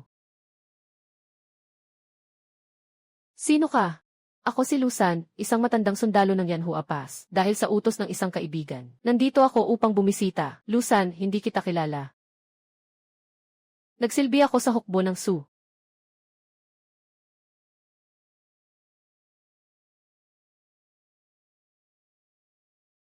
Ang galaw na iyon, ikaw ay. Ginoo, ako si Lu. 5 taon na ang nakalipas. Matapos ang pag-atake ng mga ligaw na tao sa labas ng Yanxia Pass. Bilang bagong sundalo, naubusan ako ng tubig at pagkain. Ikaw ang nagbigay sa akin ng iyong tubig habang nag-i-inspeksyon ka. Yung kalahating supot ng tubig, naalala ko na. Kaya pala ikaw iyon, bumangon ka na agad. Ginoo, pinakuha ko ito sa iba. Malakas na alak mula sa kanluran at pinatuyong karne. Para sa inyo, sa ginang at sa binibini, at pati na rin sa munting katulong na ito. Kumain na po kayo, para itaboy ang ginaw. Mabait ka. Maalalahanin ka. Maraming salamat, ano ang balita sa labas? Nagtatanong ang ginang tungkol kay Prinsipe Jing. Noong gabi ng pagsalakay sa aming tahanan, nag-utos ang pinuno ng bansa dahil sa hindi maayos na pamamahala at hindi pagkakaunawa sa mga tao. Inalis ang tungkulin ni Prinsipe Jing sa pangangasiwa ng mga usaping militar. Inutusan siyang manatili sa palasyo at magmuni-muni. Hindi siya pinapayagang lumabas ng walang utos. Miss, ang sinabi niyo ay walang pagkakaiba. Talagang bumagsak si Jing Wang. Ito ay simula pa lamang. Kailangan nang umalis ng bata. Ginoo, miss. Mag-ingat kayong lahat.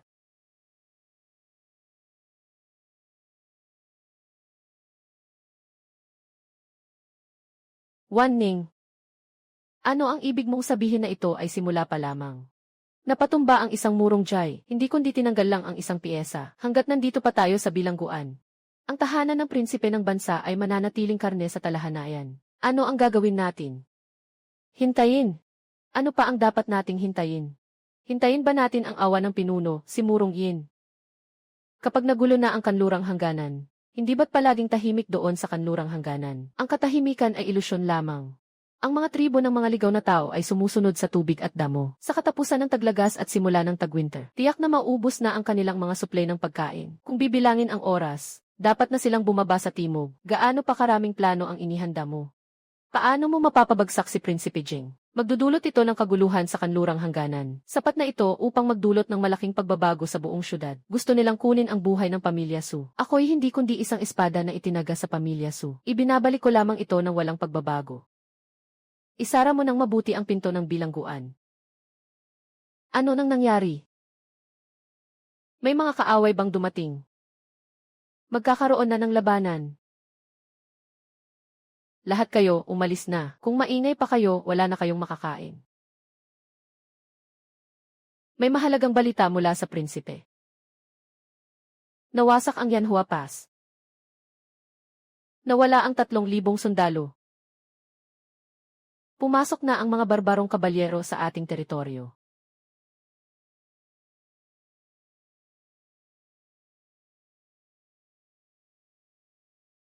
Ulitin ko. Ano ba talaga ang nangyari sa kanlurang hangganan? Totoo ang sinasabi ng Ginoo. 300,000 barbarong mangangabayo ang nasa kanlurang bahagi, gamit ang buhawi at dilim ng gabi bilang takip. Nilusob nila ang depensa ng Yanhua Pass. Ang mga pangunahin ay nakakuha na ng 3 kuta. Hindi pa nasisindihan ang mga signal ng panganib sa pasukan. Ginoo. Ginang.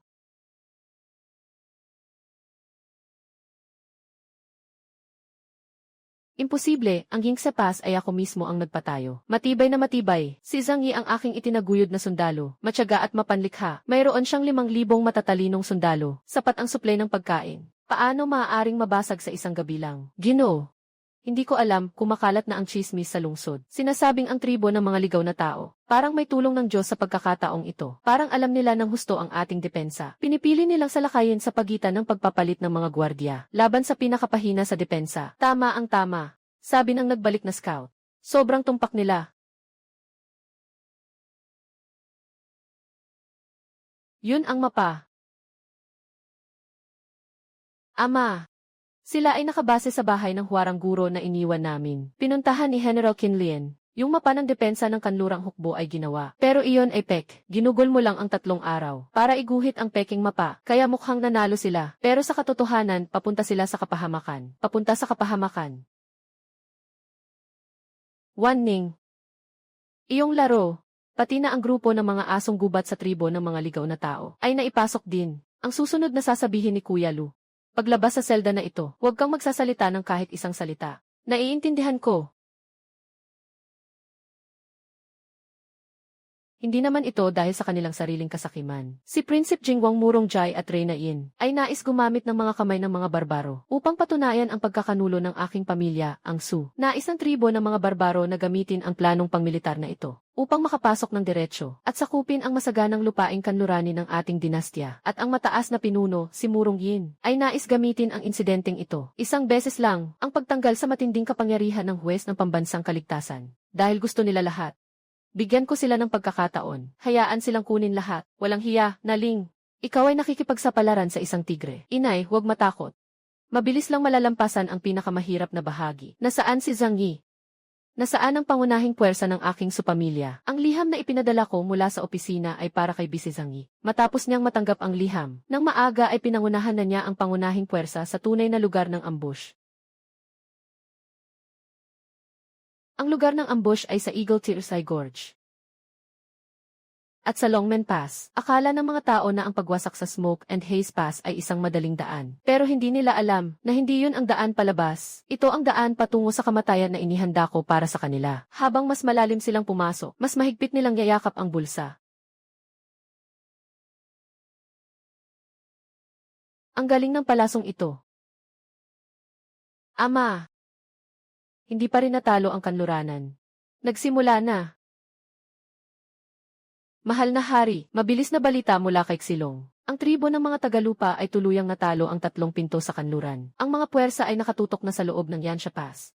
Nandito ang mga ministro sa labas ng palasyo. Pakiusap, magpasya na ang hari. Magpasya na. Sa ganitong kalagayan, paano ako magpapasya?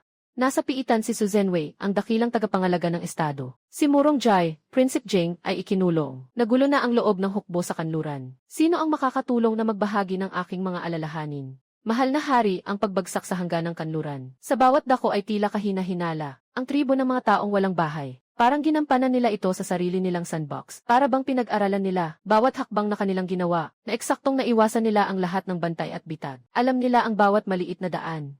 Napaka hindi makatwiran nito. Na parang alam nila ang lahat. Kinlay, noong una, ang mga nakuhang scroll ng aray mula sa pamilya Su, ay ikaw mismo ang nag-imbestiga. Bumalik sa hari, ito ay ako. Nang nakuha ko ito mula sa tahanan ng Dukay ng Pambansang Depensa, isinelyohan ko ito ng apoy. Walang ibang tao ang nakakita dito. Sino ang narito? Kunin ang mga ebidensya ng pagsasabuatan ng pamilya Su, at ang scroll ng aray. Magpadala ng tao sa Binhushu Pavilion, upang kunin ang kabuang scroll ng aray ng kanlurang hangganan mula sa mga archive ng kaharian.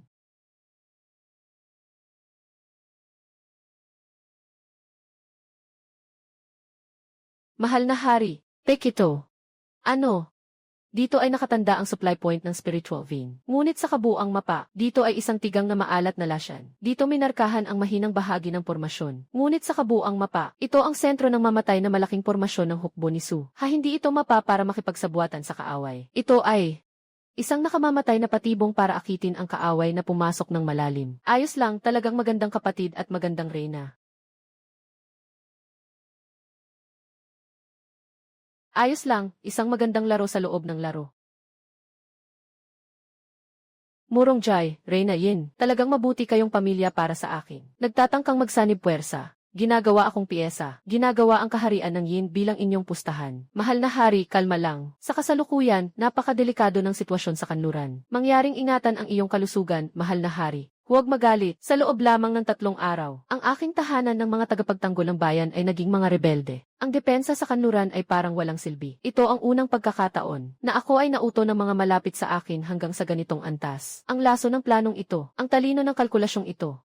Su Zhenwei, isang mahusay na tagapagtanggol ng bansa. Mahal na hari, ano na ang gagawin natin ngayon? Pumunta sa bilangguan. Kailangang personal na pumunta ang hari. Ang angka ng Su ay itinuturing na mga nagkasala ngayon. Ang hakbang na ito ay hindi naaayon sa pambansang sistema at batas. Makasalanang ministro, ang batas ay patay. Ngunit ang kaharian ng daing ay buhay. Kung ang sitwasyon ng pamilya Su ay makakapagligtas sa 1 milyong mamamayan ng kanluran, ano ang halaga ng aking korona bilang hari? Ngayon, hindi ako pupunta upang makipagkita sa makasalanang ministro, kundi upang humiling ng tulong mula sa mga bayaning makakapagbigay buhay sa daing. Wei Zong, nandito ang alipin. Naghahanda para sa hari. Sundin ang utos. Natalo na naman. Wala na ang pera sa inuman ngayong gabi. Kapatid Wang, mas mabuting magpahinga ka na sa swerte mo. Anong ingay iyon? Gabi na naman. Baka pagpapalit ng bantay. Hindi maganda sobra ang puwersang ipinapakita nila.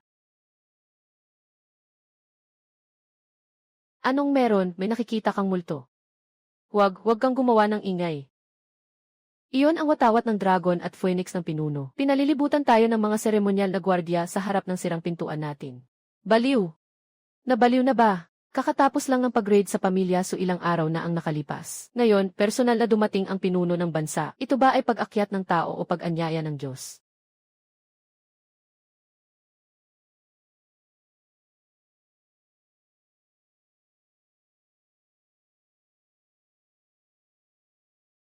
Naglilingkod po, Ginang Su, asawa ng Ginoong tagapagtanggol ng bansa, mula sa utos ng pinuno ng bansa, tungkol sa nakaraang insidente. Lahat ito ay dahil sa panandaliang pagkabulag ng pinuno ng bansa. Nagawa ang malaking pagkakamali, itinalagang alipin at General Qin. Sinalubong ang Ginoo at ang kanyang pamilya mula sa bilangguan. Nabulag ang tatlong henerasyon ng pamilya Su sa katapatan.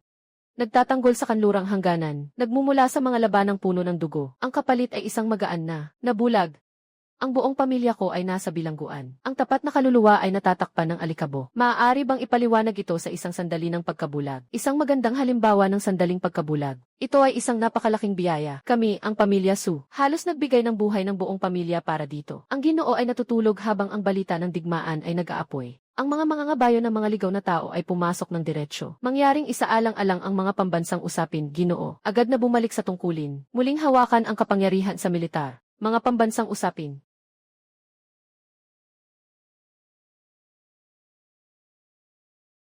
Si Wei Chengxi. Kung gusto ninyo na lumabas ang aking ama, maaari. Ngunit mayroon akong tatlong kondisyon. Miss Su, pakiusap magsalita. Una, ang Panginoon ng bansa ay personal na naglabas. Ang utos ng hari ay nagsasabi na siya ang mananagot. Ipinalabas sa buong mundo. Ang utos ng hari ay nagsasabi na siya ang mananagot. Ipinaalam sa buong mundo. Ang pamilya ko, ang Su, ay walang kasalanan. Si Su Zhenwei ay hindi nakipagsabuatan. Ito ay maling paniniwala ng Panginoon na si Murong Yin, sa maling paghuhusga sa katapatan at kabutihan.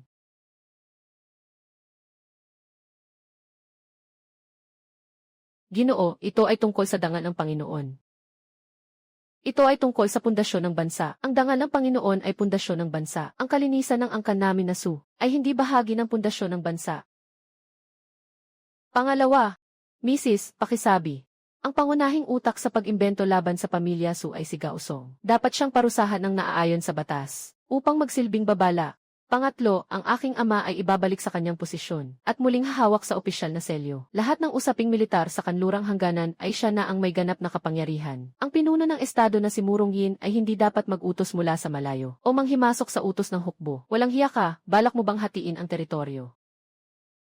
Sa larangan ng digmaan, ang mga utos ng hukbo na pabago-bago. Ang napanganib ay ang buhay ng mga sundalo at opisyal ng buong hukbo. Sa nakaraang buhay ko, napanaginipan ko na ito ng maraming beses. Ang tatak ng komander sa kanlurang hangganan, tinanggap ng aking ama, at nadulas din siya. Kung maniniwala ang hari, ibibigay ko ang kapangyarihan sa aking ama. Kung hindi siya maniniwala, maghanap tayo ng mas magaling. Kung hindi sasagot ang hari, magpapatuloy na lang kami sa pananatili sa itong bilangguan. Tamang-tama, tingnan natin kung ilang araw kayang mapanatili ang depensa sa kanluraning dulo. Hanggang saan aabot ang bakal na sapak ng mga mananakop. Ipaabot ang mensahe. Si Binibini at ang mga kasama niya, sasang-ayon ba ang hari? Ito ay talagang. Sasang-ayon siya. Bakit? Sapagkat sa kaharian ng Dayin, walang ikalawang Su Zhenwei.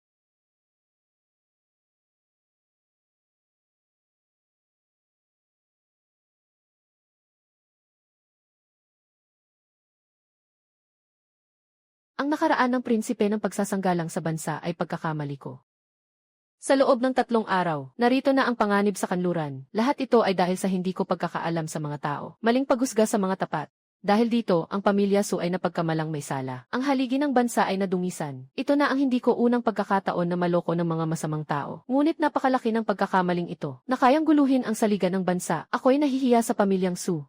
Ako'y nahihiya kay Dain. Ipaalam ito sa aming mga templo ng ninuno at ipahayag sa buong bayan. Ang sambahayan ng Sunang tahanan ang duking tagapangalaga ng bansa na may salinlahi ng katapatan at tapang. Sabi ng emperador, salinlahi ng katapatan at tapang. Walang kasalanan ng pakikipagsabuatan. Noong nakaraang pagkakataon, inaresto at ikinulong dahil sa mga tao tulad ni Dato Gausong at Qian Wanjin na nagtatag ng grupo para sa sariling interes at nagbintang sa mga tapat na tao. Ako'y nagkamali sa aking pagsusuri at naiparatang sa mga tapat na ministro. Ngayon, ipinaalam ko sa buong mundo na panumbalik ang dangal ng pamilya Su. Pangalawa, ang mga nag-imbento ng paratang. Ipinapaabot ko, Ginoong Hari, ang mga rebelde na sina Gausong, Qian Wanjin at iba pa, ay naaresto na at nakabilanggo sa langit na bilangguan. Naghihintay ng hatol. Pangatlo, ang mga usaping militar sa kanlurang hangganan.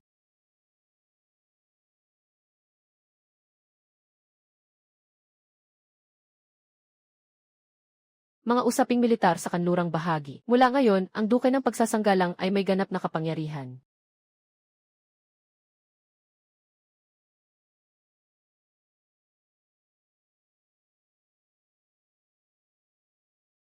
Ang mga labanan sa kanluran ay nasa ilalim ng ganap na pamumuno ng duke. Mga suplay ng pagkain at armas. Lahat ng lakas ng bansa ay gagamitin. Hindi na ako makikialam sa mga utos ng militar. Hindi na makapaghintay ang mga tao sa kanlurang hangganan.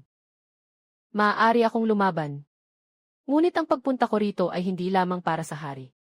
Para sa 300 milyong nagugutom na mamamayan sa hangganang kanluran. Para sa 8,000 bayani ng aming hukbong Su na inilibing sa larangan ng digmaan. Upang mabawi ang katarungan. Naiintindihan ko.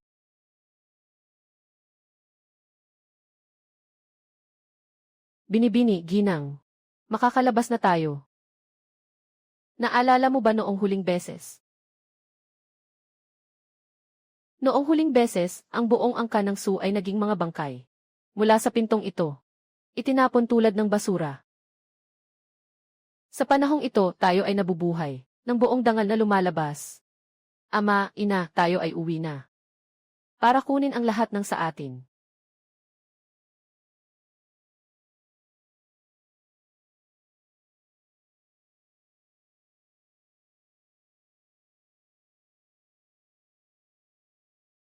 Malugod na tinatanggap ang Ginoo pabalik. Hindi pwedeng walang Suja Army ang Western Sleep. Walang kasalanan ang prinsipe ng bansa, ang haligi ng dakilang dinastya.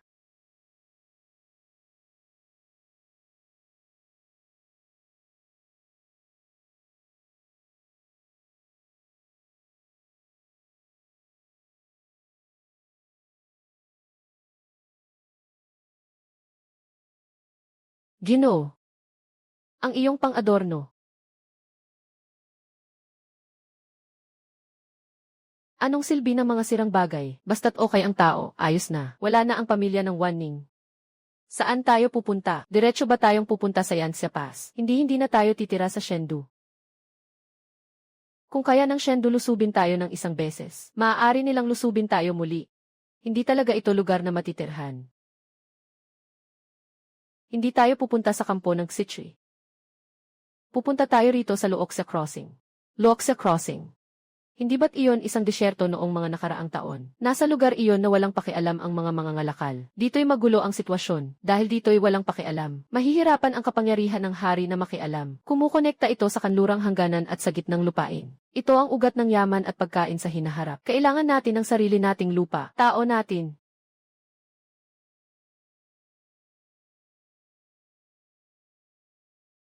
Ako si Susan Wei, buong buhay ko'y nasa digmaan. Akala ko naiintindihan ko ang estratehiya at porma ng labanan. Ngunit hindi ko tuluyang naunawaan ang puso ng mga tao sa Chengdu. Sige, sa pagkakataong ito susunod ako sa'yo.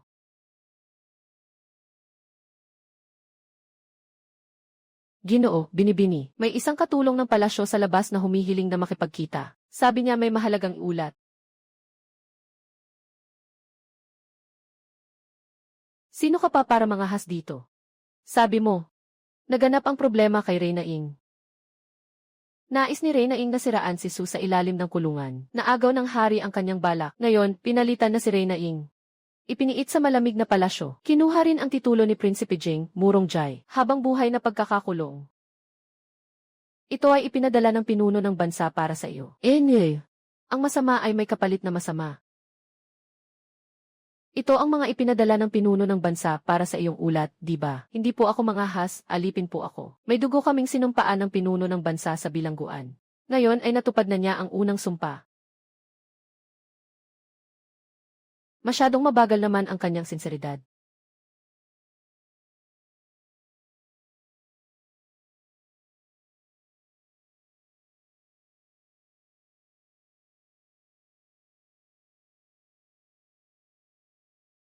Si Binibining Jinshu. Ipinasa niya ang balita sa pinuno ng kaharian. Ito ay katumbas ng pagtataksil. Magaling ang ginawa niya. Kung hindi niya ipinasa ang balita, paano malalaman ng pinuno ng kaharian ang aking hangganan? Bakit siya kailan may magagawa agad-agad na maproseso si General Yin at si Murong Jai? Mula ngayon, hindi mo na kailangang maging mensahero ng sino paman. Ginoo, paano mo nais iproseso ang alipin? Manatili sa tabi ng ina bilang tagapangasiwa, alipin. Tapat ang katulong. Sa buhay na ito, tiyak na maglilingkod ako sa iyo hanggang sa kamatayan. Tandaan mo, ikaw ay tao ng Reyna Yin. Ginagamit ka ng pinuno bilang pansamantalang solusyon. Ang sumunod sa akin ang tanging paraan mo para mabuhay. Hindi ako natatakot sa talino mo. Ang kinatatakutan ko ay kung nasa maling panig ka. Natatandaan ko po. Dalhin niyo siya pababa. Ama, ina, sumunod kayo sa akin. Ama, tingnan niyo po. Akala ng tribong mga ligaw na ang ibinigay nating peking scroll ng diskarte ay isang daan patungo sa kanilang tagumpay. Ang ibig mong sabihin ay, Yingqiu Giant Dragon Gate Pass. Nandito ang mga tao ni Deputy General Zhang Yi. Ito ay hindi isang daan patungo sa buhay. Ito ay isang daan patungo sa kamatayan. Hindi ko sila gustong pasukin, kundi nais kong hintayin silang pumasok sa bitag na ito. Ang labis na ambisyon at pag-usad ay isang malaking pagkakamali sa digmaan. Kung hindi sila pumasok, ano ang mangyayari? Gagawin nila. Dahil, nakasulat sa balumbon ang ating peking kampo ng suplay. Walang kahit isang butil ng bigas doon. Nandyan lamang ang pinaka-mahusay na mga mandirigma ng pamilya Su. Waning, masyado kang mataas ang taya sa laban na ito. Naranasan na ng anak na babae ang pagbagsak ng pamilya. Walang natirang miyembro ng pamilya. Sapat na ang isang pagkatalo na ganoon. Sa pagkakataong ito, alinman hindi ka manalo. O manalo ng buo. Sige, bilang iyong ama, pinagkakatiwalaan kita. Mula ngayon, ang mga desisyon tungkol sa digmaang Xishui ay nasa iyo ng buo. Ipaabot ang aking mga utos. Magsalita ka. Hindi namin tatanggapin ang pinuno ng mga ligaw hanggat hindi siya dumarating. At kung nais mong sila'y mapahamak, kailangan mo munang padalain sila sa kayabangan. At hayaan munang malasahan nila ang huwad na tagumpay. Hahaha. Tunay ngang hindi ako niloko ni Prinsipe Jing. Ang pinagmula ng Dragon Vein sa rolyong ito ay nasa lugar na ito. Si Su Zhenwei na matandang salot, hindi namin akalain na makakatakas tayo mula dito. Napakatahimik dito sa Datu. Walang ibon o hayop, malamang ay isang masamang palatandaan. Datu. Ang aking totem na lobo ay natakot sa mga pangkaraniwang ibon at hayop. Magbigay ng utos, magpatuloy ng napakabilis, bago magdilim. Sirain ang malaking kampo ng pagkain ni Dain. Nalimutan ang mga alituntunin ng huwad na tanggapan. May utos ang binibini, huwag mong makita ang bandila na may ulo ng lobo. Sino ang magtatangkang kumilos? Ipapataw ang parusang militar. Pero si Lu at ang mga kasama niya ay malapit nang makarating. Walang pagkakamali ang plano ng ginang. Hintayin mo. Mula sa piitan hanggang sa Into Gorge. 3 araw lamang. Mahal na hari, si Murong Yin. Ikaw at ang iyong reyna na si Yin. Akala ninyo ay mapapahamak ang aking tahanan sa pamamagitan ni Gaosong. At mahahanap ni Qinlei ang ebidensyang iyon. Maaaring ilagay ako, si Su Zhenwei, sa panganib ng kamatayan. Ngunit hindi nila alam na lahat ng ito ay nasa plano ng aking anak na si Su Wanning. Sa pagkakataong ito, tiyak na hindi kami matatalo. Lusan.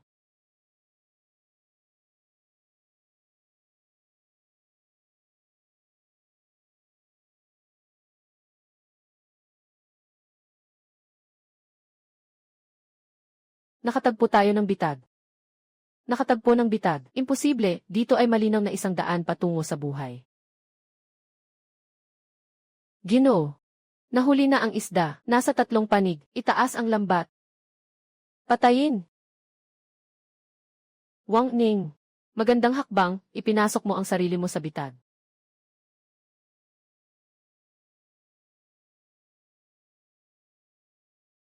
Huminto, ito ay pinagbabawal na lugar ng palasyo. Paano siya makakalusot? Mabilis na 800 milya, tagumpay sa kanluran. Gusto kong makausap ang hari. Papasukin siya.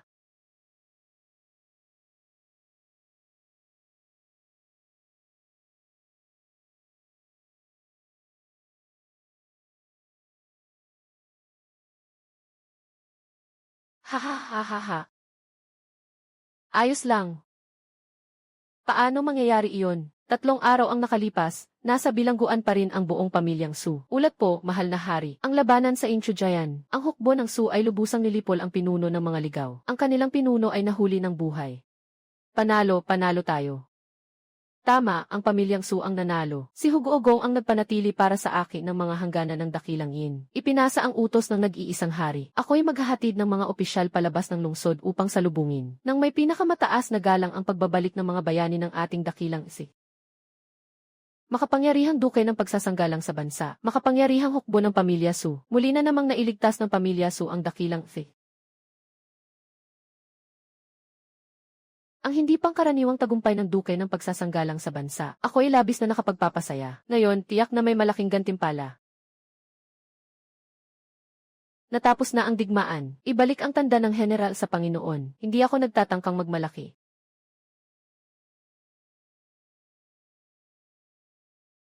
Tapat ang puso ng Ginoo. Siyempre, ako'y nagtitiwala dito. May isa pa akong hiling.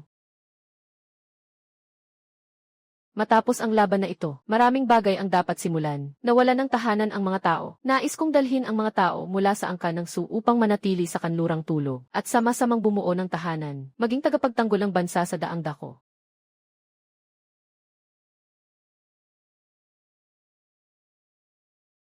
Mahal na hari, huwag na huwag. Ang hakbang na ito ng prinsipe ng bansa ay tinatawag na pagprotekta sa hangganan. Talagang paghahati-hati, hindi maaaring ipasa sa ibang apelyido. Ito ang batas ng mga ninuno. Kung ngayon ay ang pamilya Su lamang ang may kontrol sa kanlurang militar, sa hinaharap, susundan ito ng iba pang pamilya. Ang bansa ay mawawala ng pagkakaisa.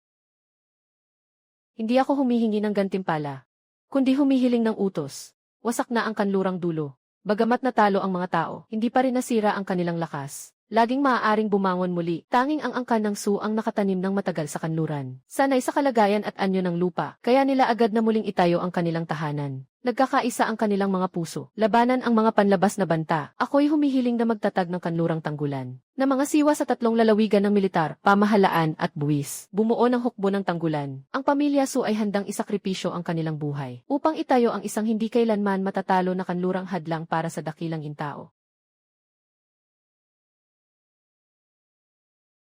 Su Zhenwei, ibigay mo ang kapangyarihan sa militar. Ito ay upang makapagpahinga ang aking isipan. Humiling sa kanlurang hangganan, ay upang lumayo sa maitim na tubig ng Diyos ang lungsod, at maghanap ng isang lugar na mapaglagyan at pagkakabuhayan. Ayos, napakabuti. Nariyan ka, isang mabangis na tigre sa kanluran. Ang mga asong gubat ng angkan, ay dapat nang maging mahinahon. Sabi ng dakilang ministro, ito ang pundasyon ng kaharian. Nauunawaan ko, ngunit ang hinihingi ng dukang tagapagtanggol ng kaharian, ay para rin sa pangmatagalang katatagan ng bansa. Ang buong angkan ng Su ay puno ng katapatan at kagitingan. Sa digmaang ito, sila ihigit na nagsusumikap na pigilan ang pagbagsak. Kung ako'y magtitipid sa mga gantimpala, hindi ba'y papanghinaan ng loob ang mga bayani sa buong kaharian? Inilalabas ko ang kautusan ng hari. Itataas si Ginoong Su Zhenwei bilang dakilang tagapangalaga ng kanlurang hangganan. Pangungunahan ang mga usaping militar at pampulitika ng 3 hukbo sa kanlurang hangganan. Gagampanan ang karapatan sa pagkolekta ng buwis. Umaasa akong hindi ka mabibigo sa aking inaasahan. Patuloy na magtatanggol sa kanlurang hangganan. Aking tinanggap ang utos ng hari. Tiyak na hindi ko bibigyan ang tiwala ng dakilang hari.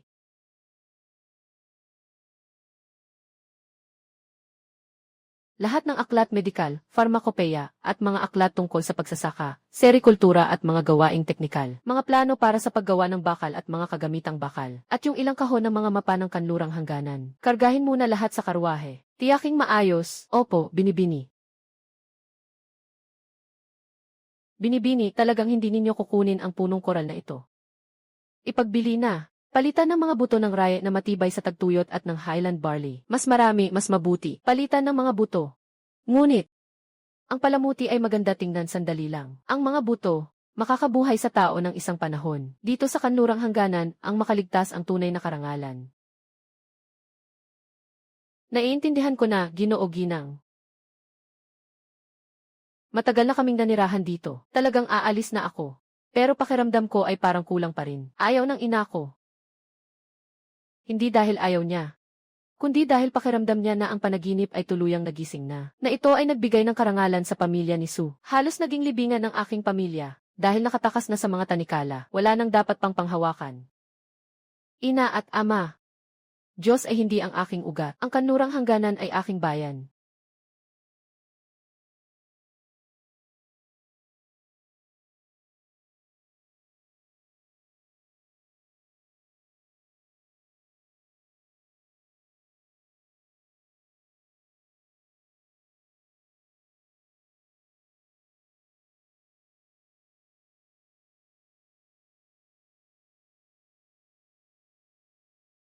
Ginoo, tingnan ninyo, ang kanilang tingin sa inyo, parang nanonood ng mga Diyos na nagliligtas. Sa mundong pinaniniwalaan ni King Dai, walang mga Diyos.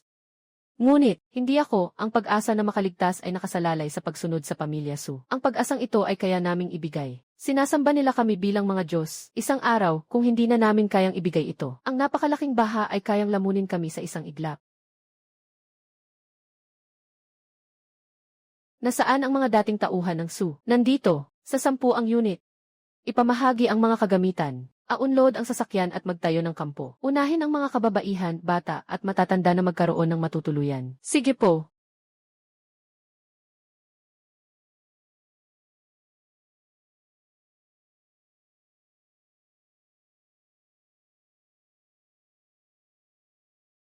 Tingin mo, maayos pa ba ito? Nagawa natin. Magandang binhi na ang nasagip. May pag-asa na tayo.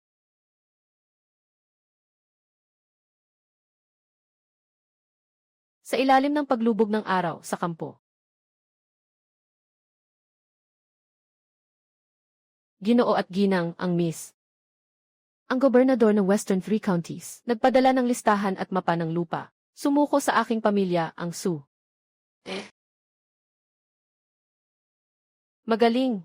Utusan ng mga tagapangasiwa ng kaban na buong gabi ayusin at ipasok sa talaan. Magpadala rin ng mga tao sa bawat distrito at bayan para magpabatid. Ano ang ipapabatid ng binibini?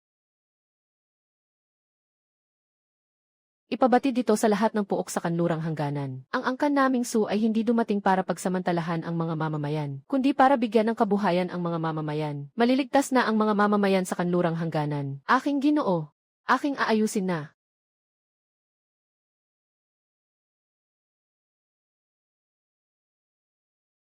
Zhang Yi. Narito ang iyong lingkod, huwag mo na akong tawaging Ginoo palagi. Hindi ito ang Shendu. Ano ang tawag dito? Tawagin na lang na punong komandante. Siya ang punong komandante. Ginoo. Walang kailangan si Zhang Yi na gawin na magalang. Sa laban sa Incho Gorge, kung hindi dahil sa peking scroll ng diskarte ng Ginoo, hindi kami, ang hukbo ng Su, makakapanalo ng ganito katindi. Ang tagumpay ay nakamit ng mga sundalo sa kanilang buhay. Hindi dahil sa Ginoo. Binigyan tayo ng lakas at direksyon para manalo kahit nasa hirap.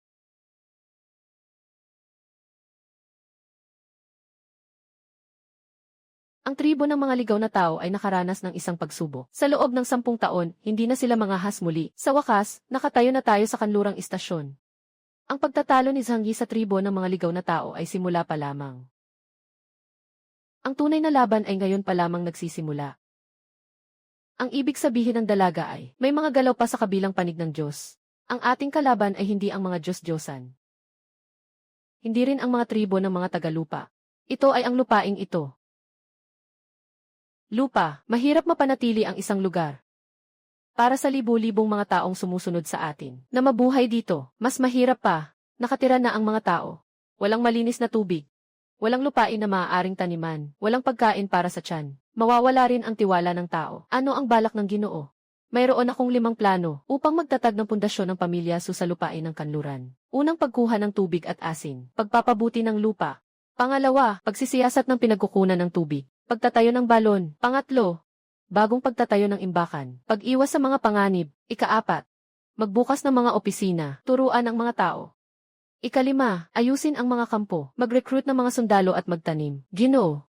Bawat isa sa mga ito ay isang napakalaking proyekto na kumukuha ng oras at lakas. Baka hindi lumabas ang unang resulta kung hindi 3 hanggang 5 taon. Kung ganon, 3 taon. Hindi sapat ang 3 taon. Kung ganon, 5 taon. Noong nakaraang buhay, nasa bilangguan sa langit ako. Ganito kong pinanood ng walang magawa habang nauubos ang buhay ko. Nang ako'y huminga ng huling hininga, ang bibig ko'y puno ng mabahong amoy ng buhangin at lupa. Sa buhay na ito, ako si Suwaning ay nanunumpa sa langit na ang bawat pulgada ng buhangin sa kanlurang hangganan ay dapat magbunga ng mga pananim at ang ating mga mamamayan ay hindi na kailangang magutom.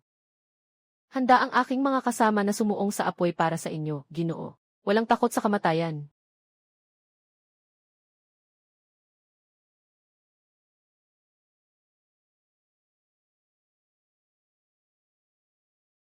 Ginoo, tingnan ninyo. Noong una, lahat ay nagsabing palitan ang magandang lupa sa pirasong ito ng lupain. Baliw na talaga. Ngayon, sa lupaing ito, totoo ngang lumitaw ang ginto.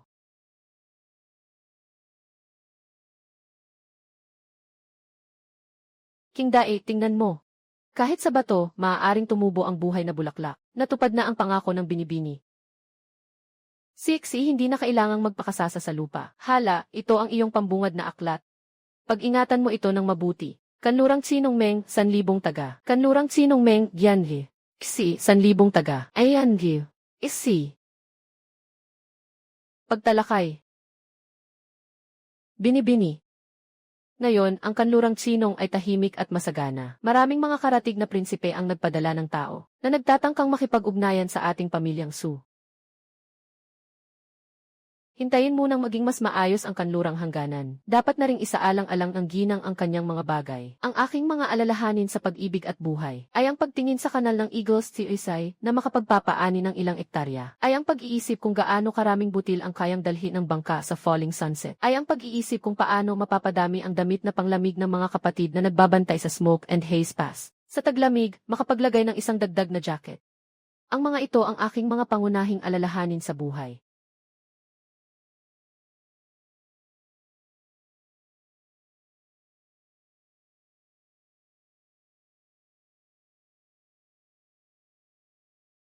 Pangulo. Ginoo, mga pinuno ng ilang tribo ng mga taong ligaw. Nagpadala ng mga sugo, nasa labas ng pader, 10 milya, humihiling ng tigil putukan at usapang pangkapayapaan. Haha. Hindi na nila kayang magpatuloy. Pangulo Ginoo, dapat talagang magdusa sila ng malaking pinsala sa pagkakataong ito. Walang dapat mawala sa mga ginto, mahalagang bato at balat na ibinabayad. Dapat silang magbigay ng hindi bababa sa 10,000 kilo bawat taon. Dagdag pa rito, dapat silang maghandog ng libu-libong baka at tupa upang mabayaran ang mga utang ng dugo na kanilang nagawa sa mga nakaraang taon. Hindi pwede. Ibig sabihin mo, Waning, wala akong kukunin sa ginto at mahalagang bato. Kailangan din ng mga baka at tupa na makipagpalitan sa kanilang paraan. Bakit po, Ginoo? Ito ang tagumpay na nakuha namin sa pamamagitan ng dugo at pawis. Hindi ba't ito ay dapat ituring na ganun? Siyempre, hindi ito ganun. Kaya ang aking kondisyon ay: una, ibigay ang green oasis ng Black Wind Pass. Pangalawa, ibigay ang kanilang natatanging teknolohiya sa paggawa ng tela. Ipadala ang 1,000 mataas na bulubundukin na baka at 10,000 sako ng matibay na raysi. Bilang kapalit, maaari tayong magtayo ng pamilihan sa Luoxia Ferry. Napapayagan silang makipagpalitan ng balahibo para sa asin at mga kagamitang bakal. Ginoo, ang oasis na iyon ay labis na nalalaso ng asin. Hindi talaga makapagtatanim ng mga butil. Ang apoy na tela ay talagang isang kakaibang sining. Saan ka makakahanap ng mas totoong bagay kaysa ginto? Maaari bang kainin o isuot ang ginto? May pinagkukunan tayong tubig sa Black Wind Pass. Sapat ito upang mapabuti ang mga lupaing maalat at alkalis sa paligid. Ang teknolohiya ng apoy na tela ay makapagbibigay sa ating mga mandirigma sa kanlurang hangganan ng isang piraso ng hindi natatakot sa mga rocket na baluti, at ang mga baka, tupa at mga buto ay makapagbibigay sa ating mga mamamayan sa kanlurang hangganan ng mga henerasyon na hindi na magugutom. Tandaan ninyo, ang mga espada at tabak ay nagdudulot lamang ng pansamantalang takot. Samantalang ang puno ng butil na bodega ay nagdudulot ng pangmatagalang katapatan. Hahaha, magandang sinabi.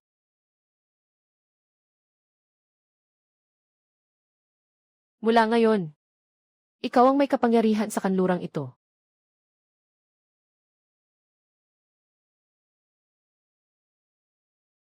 Sino ang susunod sa utos ng pinuno sa kanlurang ito?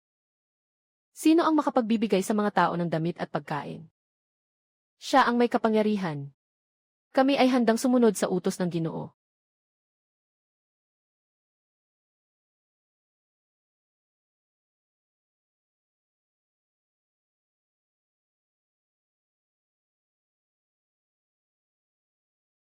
Ginoo, madilim na at malamig. Mag-ingat ka sa lamig. Ito ay isang malas na bagay. Bakit mo pa ito pinanatili? Ngayon tapos na ang laban. Dapat na itong itapon. Hindi itatapon. Bakit? Para ipaalala sa akin. Huwag kalimutan kung gaano kalamig ang pader ng kulungan. Gaano kalamig ang lupa. Sa nakaraang buhay, namatay ako sa malamig at walang pag-asa ng bilangguan ng langit. Sa buhay na ito, gagawin kong mabuhay ang mga mahal ko at ang nagmamahal sa akin. Sa ilalim ng mainit na araw at usok ng lutong ito. Miss, nagawa mo na. Ang mga dati mataas na itinuturing tayong mga langgam ay nakatanggap na ng nararapat na parusa. Tayo ay nagtagumpay ng lubos. King Day. Hindi ito isang laban. Walang talo o panalo. Tayo ay umakyat mula sa kailaliman. Sa wakas, makakahinga na tayo ng maayos.